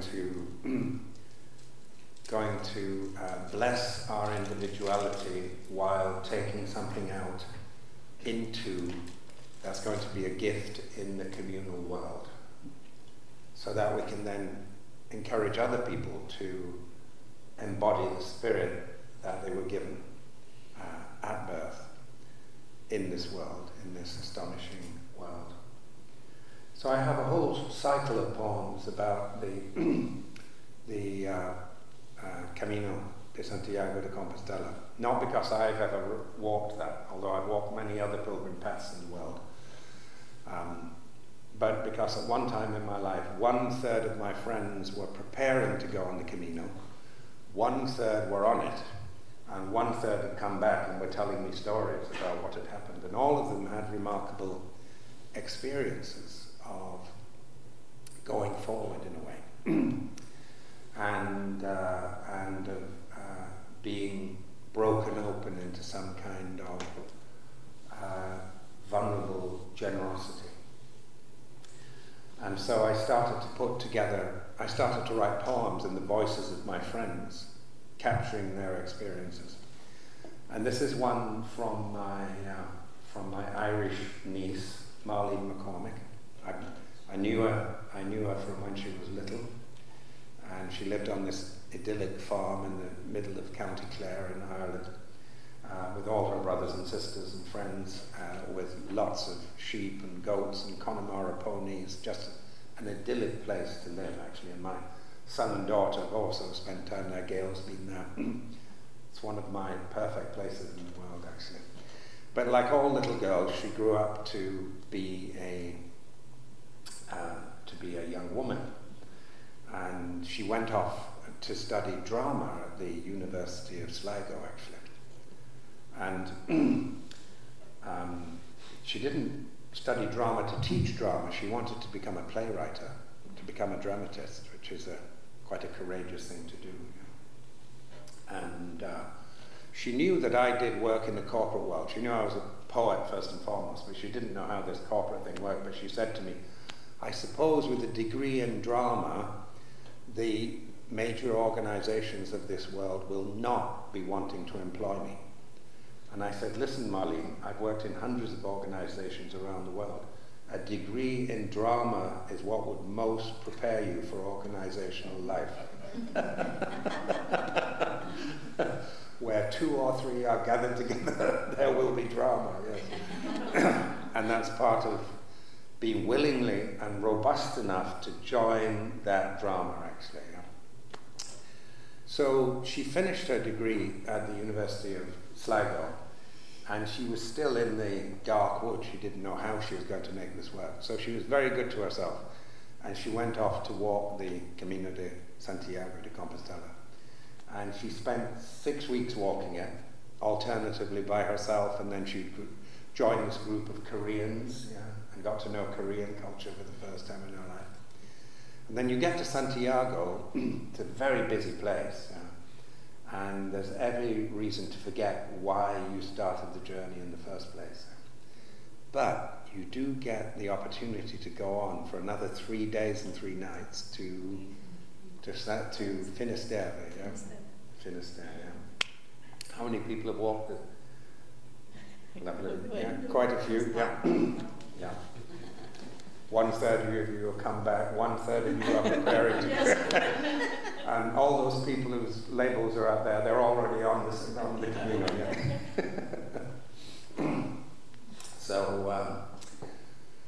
So she went to Finisterre, and then after it was over, she came back. She got on the plane, and I picked her up off the airport, fresh from the Camino at Seattle Airport. And we were driving back through the rain. I said, Marlene, tell me, what was the most powerful moment you had on the whole Camino? Because I was writing these poems, And she said, well, actually, it was almost post-Camino. And I said, how do you mean post-Camino? She said, well, you go to Finisterre, after. And when you get there, you go through these 3 rituals. And I knew what the 3 rituals were already. I'd heard them, but I had her tell me them. Because the first one is you eat a tapas plate of scallops, of vieras, and because the scallop shell is the image of and icon of your journey. Everywhere you go, scallop shells, little arrow, por allá, peregrino, no por acá, and she said, I couldn't quite work out what that was. I said, well, you've seen that scallop shell all the way along the way, and you've got a silver scallop shell as a bracelet. Many people have somewhere on their being a scallop shell to show that they're on their way to Santiago. So it's really about the essence of how you walk the path. How did you make it to this place? Can you taste the essence of the way you hold the conversation of life? And then the second image is the second ritual you go through is you burn a letter or a note or something you want to say goodbye to in the little fires that are along the edges there. Did you do that? We didn't do Finisterre. Oh, you didn't? Ah, right. Okay. So there are all these little fires along the edge which are kept going because people are arriving all the time. And you either a letter that you brought, or something written, or something you just want to let go of that you write right there.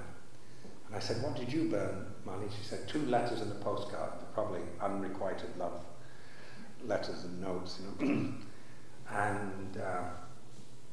And I said, what's the 3rd ritual? And she said, well, there are these piles of clothes beneath all the fires.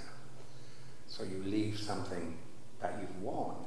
You can only leave something you've worn. There are piles of gloves and jackets and hats and socks. And I said, what did you leave, Marlene? She said, I left my boots, actually, because they were beautiful boots. I never had a single blister, but they were falling apart in the end. And I walked away in my running shoes. Yeah. I said, incredible. I said, so what was the most powerful experience? She said, I went down to the water and the sun was going down, but it was also the full moon behind me. And the moon was so powerful in the sun's reflection. When the sun fell below the horizon, even though I couldn't see the sun, the moon could see the sun. And the moon was so powerful in the reflection of the fallen sun that I had a moon shadow that was on the water. And I had this very powerful moment where I realized, oh, that's me walking across the water. That shadow. That's myself going into the future. And then, a little trauma, the sun fell so far below the horizon that the moon lost its reflective power. And that shadow that I suddenly had so much hope in disappeared. And she said it was at that moment of disappearance that I realized I myself would have to walk across that water. Not my shadow. I myself would have to walk across a surface that didn't look as if it would hold my weight. How do you become a playwright in life, and how do you write what is helpful and good for people and makes them realize the gifts, of being alive? So it's that path of vulnerability across the water. So anyway, she told me this. We were driving back to the house from the airport, and the rain was falling, but I almost pulled over to the side of the road to write the poem right there while she sat in the car. But she was jet lagged, so we got her home to bed. And then I sat on the couch, and I wrote until 2 o'clock in the morning, finished the poem, and gave it to Marlene at breakfast time. It's called Finisterre for Marlene McCormick. The road in the end, taking the path the sun had taken into the Western Sea. The road in the end, taking the path the sun had taken into the Western Sea. And the moon rising behind you as you stood where ground turned to ocean. No way to your future now except the way your shadow could take, walking before you across water, going where shadows go. No way to make sense of a world except, no way to make sense of a world that wouldn't let you pass except to call an end to the way you had come. To take out each frayed letter you had brought and light their illumined corners, and to watch them as they drifted on the late western light. To empty your bags, to sort this and to leave that. To promise what you needed to promise all along. And to abandon the shoes that brought you here, right at the water's edge. Not because you had given up, but because now you would find a different way to tread, and because through it all, part of you would still walk on, no matter how, over the waves.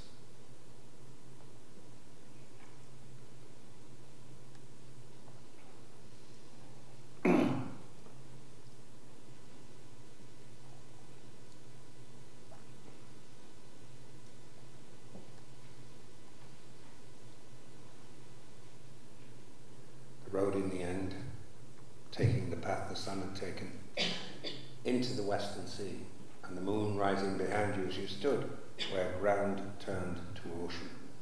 No way to your future now, except the way your shadow could take, walking before you across water, going where shadows go. No way to make sense of a world that would not let you pass, except to call an end to the way you had come. To take out each frayed letter you had brought and light their illumined corners, and to watch them as they drifted on the late western light. To empty your bags, to sort this and to leave that. To promise what you needed to promise all along. To promise what you needed to promise all along. And to abandon the shoes that brought you here, right at the water's edge. Not because you had given up, but because now you would find a different way to tread, and because through it all, part of you would still walk on, no matter how, over the waves. Of course, that you'll be glad to know, by the way, Marlene has written 2.5 plays. 2 of them performed on off Broadway in Dublin. But she is a young playwright, and she's writing poetry too, so she's still walking across that ocean. But of course this is a very powerful image in the Christian tradition of Peter waking up on the boat in the middle of the storm, looking over the edge of the boat and seeing this person who's supposed to be off in the desert, calling to them across the water. And I remember years ago I've done a lot of work in Catholic healthcare in the United States, and I was working with a group of who were they? It was down in Texas anyway. It was a lovely group, and it was myself and 147 nuns, sisters, for 3 days. I was the only man there, so I felt like I was walking into the lion's den. Yeah. But I had this briefing phone call before I went down, and there were 6 sisters and the Mother Superior there. And I said, what do you want to talk about over this 3 days? Why did you invite me down? And one sister said this, one sister said that, one sister said this, one sister said that. None of it was really compelling. And then this very powerful voice, the Mother Superior, said, David, do you remember in the New Testament when they're all gathered by the lake? And I'm immediately going through my mind. And all I could say was, there were a lot of times by the lake. He said, no, David, Jesus goes off into the wilderness, the disciples go out on the boat, the storm comes up, Peter wakes up in the middle of the storm. What does he see? I said, Jesus walking across the water. Peter has to step out of the boat onto the water. Remember that? Yes. She said, that's what we want to talk about. Stepping out onto the water. I said, right. I'm with you. So I went down, I had a very powerful experience with them, and this is what I wrote coming out of that experience. It's called The True Love. And it's been used at hundreds of marriages actually around the planet, thousands of marriages I think actually. But it's about your vulnerable commitment to what draws you on. And the interesting thing, I went straight to the text to reread it again after I'd come off this phone call. And what's powerful in the text is that what holds Peter at the surface is his gaze on what draws him. And it's when he turns his face away that he starts to drown. So it's just the power of attention and intentionality to your North Star, to what draws you. And of course, sometimes it's not a visible image at all. Sometimes it's, as we worked with this morning, it's actually over the horizon, but it's still drawing you. And what allows us to cross impossible surfaces is our, you could say, our faith in the conversation itself. I often say, as a leader, your chief responsibility is to keep the conversation alive, and to keep it relevant, and to keep it in contact with the mission. That's your chief job. Whenever you feel the conversation is dying, is getting distracted, it's your job to call it back so that and then the conversation does all the work. The way you walk the path, that's what does the work. When you go back into your workplace on a Monday morning, you stop thinking about what you have to do, and you start thinking about what's the conversation I need to be having, need to be keeping alive. All the doing will come out of that. Being relevant, being in contact, being real. So this is the piece about taking that robust path of vulnerability. And in many ways, it's also the path of artistry. Your artistry is the way you in your own singularity, hold the particular conversation that you were made for. Doesn't necessarily need to be painting, sculpture. It's whatever way you hold that conversation and it becomes a nourishment and a delight for others. So this is the true love. There's a faith in loving fiercely the one who is rightfully yours. There's a faith in loving fiercely the one who is rightfully yours. There's a faith in loving fiercely the work that is rightfully yours. There's a faith in loving fiercely the life that is rightfully yours. Oh, there's an image in this poem I forgot to mention. I used to go up and study marine zoology in the Western Isles of Scotland. And in the Celtic faith, just like in Ireland, the old forms of Christianity there, they have blessings for every part of the day. So the older people, they would wake up, they'd have a blessing for the light. Oh, when you pull the curtains, let the light into the house, there's a blessing for that. When you uncover the ashes from last night's fire and get it going then, there's a blessing and a prayer for that. You go out the door to where you work, there's a prayer for that. And outside of our little marine station, which was just an old house actually, there was a line of fishing boats. And every morning, this older fisherman would come down, stand in front of his boat. I'd watch him, I'd have my tea, and he would take his hat off, press it to his chest, and say his prayers into the waters of the ocean and to the boat. And I used to look at that, and at that time I said, I have no equivalent of that in my life. But what would it look like if I did have it?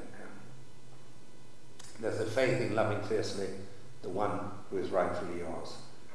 There's a faith in loving fiercely the work that is rightfully yours. There's a faith in loving fiercely the life that is rightfully yours.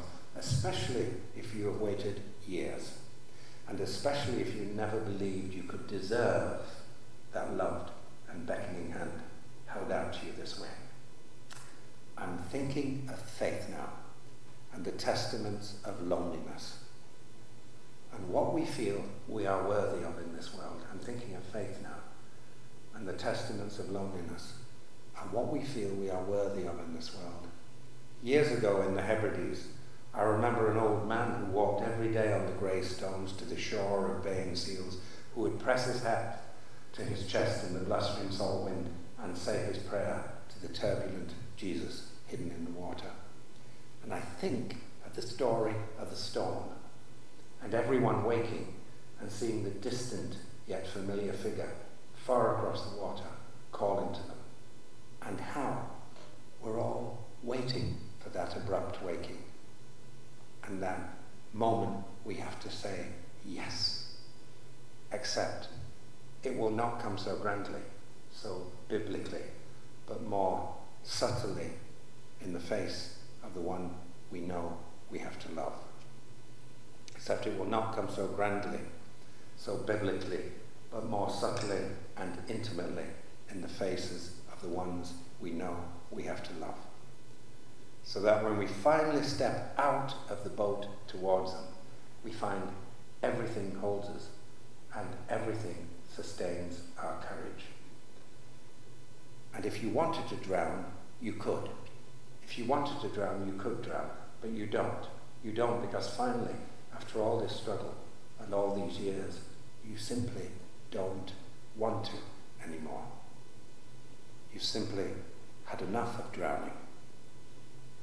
And you want to live, and you want to love, and you will walk across any territory, no matter how turbulent and how dark, to take the one hand you know belongs in yours.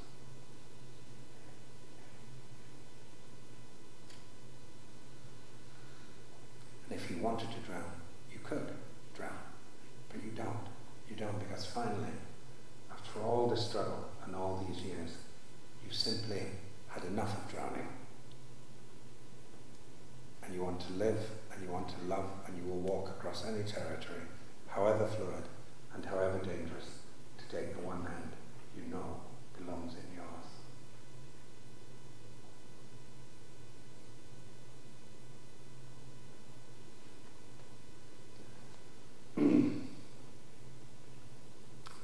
So, no matter how spiritually mature we are, no matter how enlightened we might be in Buddhist terminology, there's no immunity from heartbreak along the way, from walking across turbulent waters. And we're, in many ways, less immune to heartbreak because we have to have that experience carried with us every moment so that we have the compassion to be present to other people's heartbreak. But it's astonishing how much energy we put as human beings into trying to find a path where I will not have my heart broken. If I do it this way, then I'll remain invulnerable as I go. So I think, there is no, as far as I can see, there's no path a human being can take. You look at romance and love, that will definitely break your heart at times. You look at parenting. There's never been a mother or father since the beginning of time who hasn't had their heart broken by their son or daughter at one time or another. And all they have to do is leave the house at the end of to break your heart. All they have to do is be disappointed by the world in a way in which you cannot console them for that disappointment. That'll break your heart as a parent. In a religious vocation, if you're serious about it, it should actually break your heart at times, not knowing how to proceed. And it's the same in work or leadership. We tend to think of leadership as a place where I am somehow seen to be invulnerable. And as you mentioned earlier, to know everything. But actually you're more vulnerable because you're more visible. The definition of leadership is visibility. When you're visible, you can be seen. When you can be seen, you can be found. When you can be found, you can be heard. And you can also be humiliated in public. And you're putting yourself in a position where you're demonstrating all the areas where you're not very good to other people. So the robust vulnerability, I always remember bringing in some consultants into my organization for the first time. It was my assistant who insisted we bring in consultants. I should have known why. Me. And I'd worked as I've always been a poet, artist first, but you end up in a consultancy role with organizations. So I found myself saying, do I want to pay for this? Do I want to pay for consultants to come into my organization? Anyway, I had them come in, and they did an interview with everyone. And when it got to my interview, the questions they were asking me, I knew the game was up. And I realized, as I said, the reason the consultants were brought in was moi.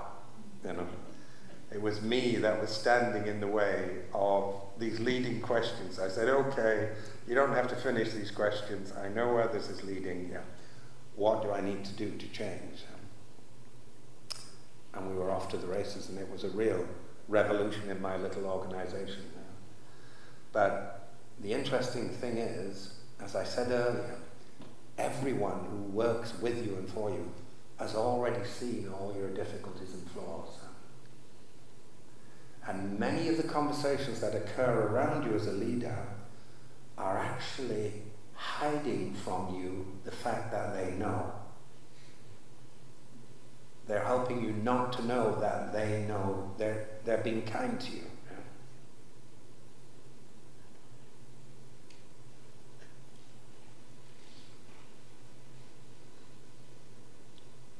So a path of robust vulnerability is just becoming visible, actually.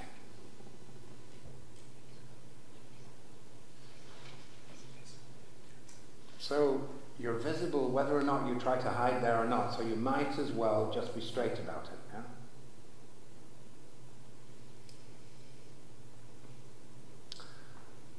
And one of the necessities of this path of vulnerability is asking for help.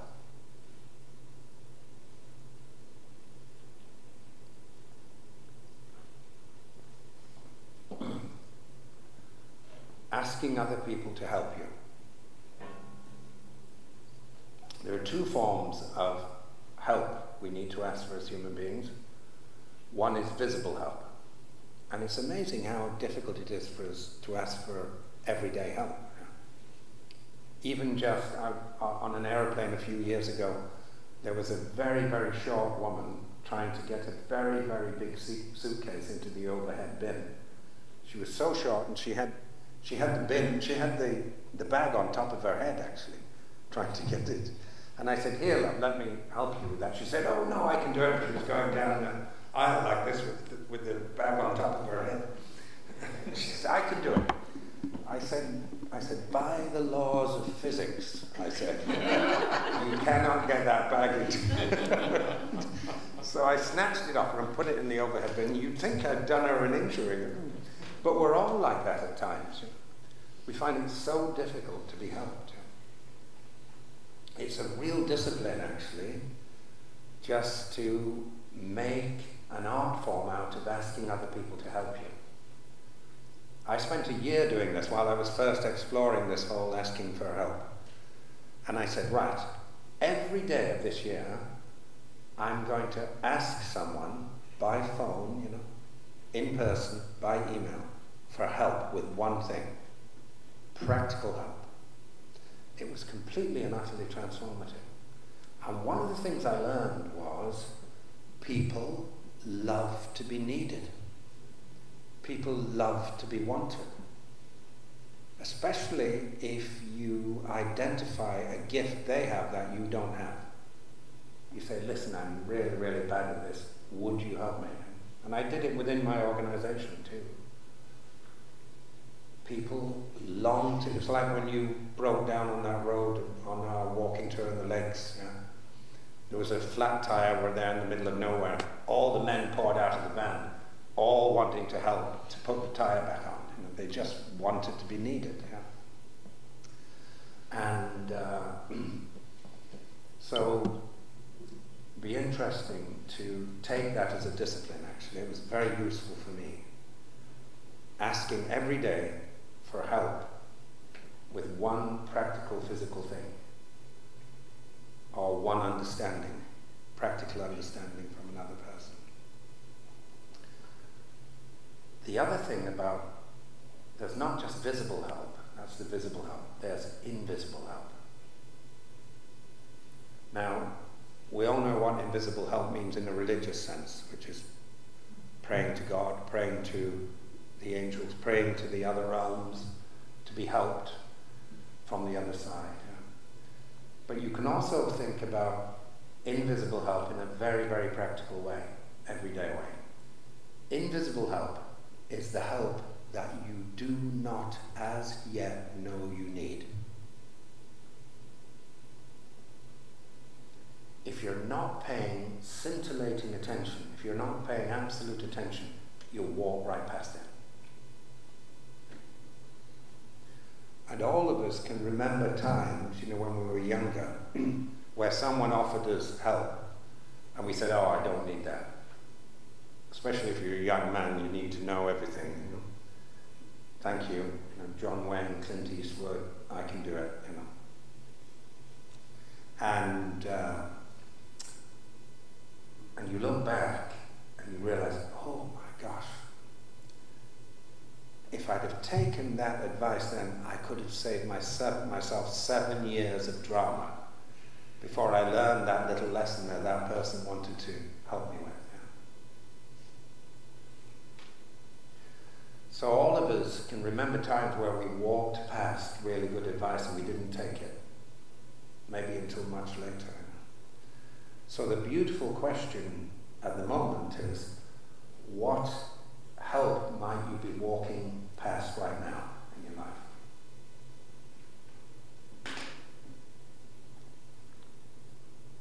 It's invisible until you put yourself right on your creative edge. When you do that, you can see where you need help from another or a different understanding.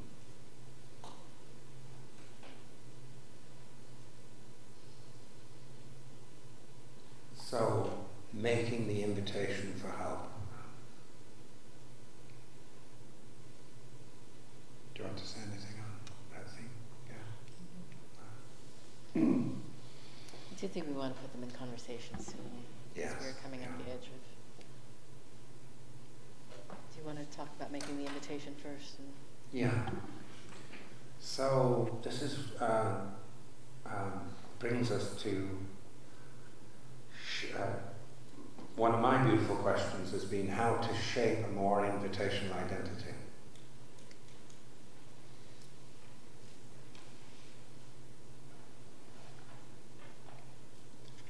I may say, oh, I'm really shy about making invitations to others. Yeah. And by the way, there's a real reason why we're shy about making invitations. It's because whoever we invite to do something, they will always want to add something to it. And you say, wait, no, I just wanted A, B, and C. They say, oh no, but we can't do A, B, and C without D, E, F, and G. And this is this is something you have to be ready for. You have to be ready to enlarge yourself, to take what you've invited. That is going to happen if you make an invitation. But an invitational identity is also open to invitations outside in the world. But I mean, you look at all theologies and basically they all say that the world is invitational in and of itself. Every element of the created world is inviting you into a greater understanding and a greater sense of presence. Even your own disappearance and death is inviting you into a larger perspective. So I think this is at the heart of leadership, actually. I often, I'm an artist first and foremost, but I have an organization of 7 or 8 people. I work in collaboration with Gayle, with other people also, as part of my Invitus Institute of Conversational Leadership. So I'm not a great leader. I've got aspects of it where I'm good. But I have to disappear as an artist. Otherwise, I won't be producing what the essence of the organization is about.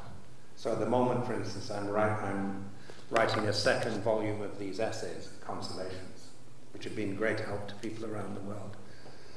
So I have to just disappear in order to get the concentrated frontier edge experience where something revelatory, something new, something real can appear. But one of the things that I make sure I do as a leader is I hold people in my mind. It's just 7 or 8 people.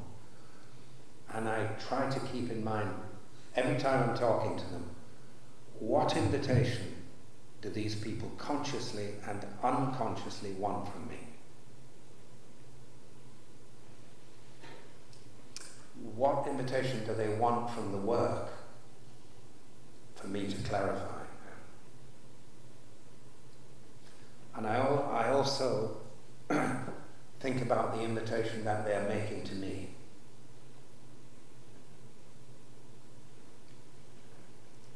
And if you keep that invitational conversation alive, you keep a very authentic connection.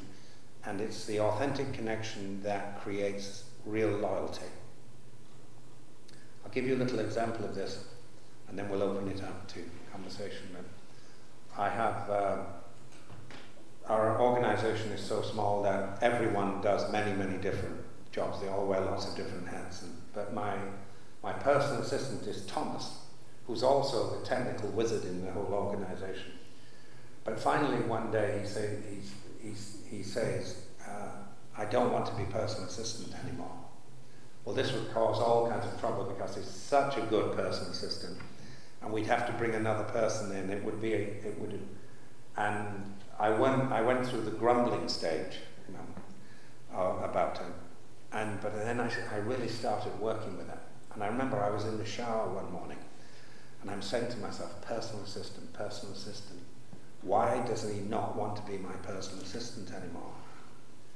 And I realized, oh my God, it's because I'm not very personal with him about it.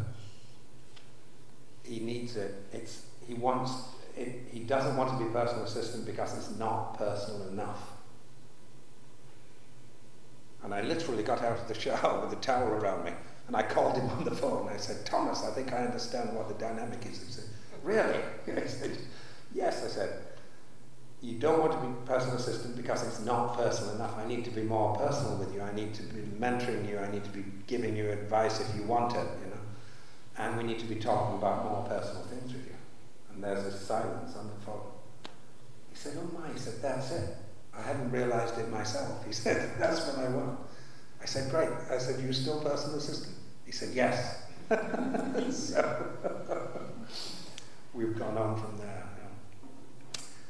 So I wonder if you could just form 2s or 3s, maybe if you're in a 3, or whatever's natural, 2s or 3s, and just try and get to the essence of something that's been struck in you by the images of the path of vulnerability, by asking for visible or invisible help, by becoming more invitational, any one of those qualities.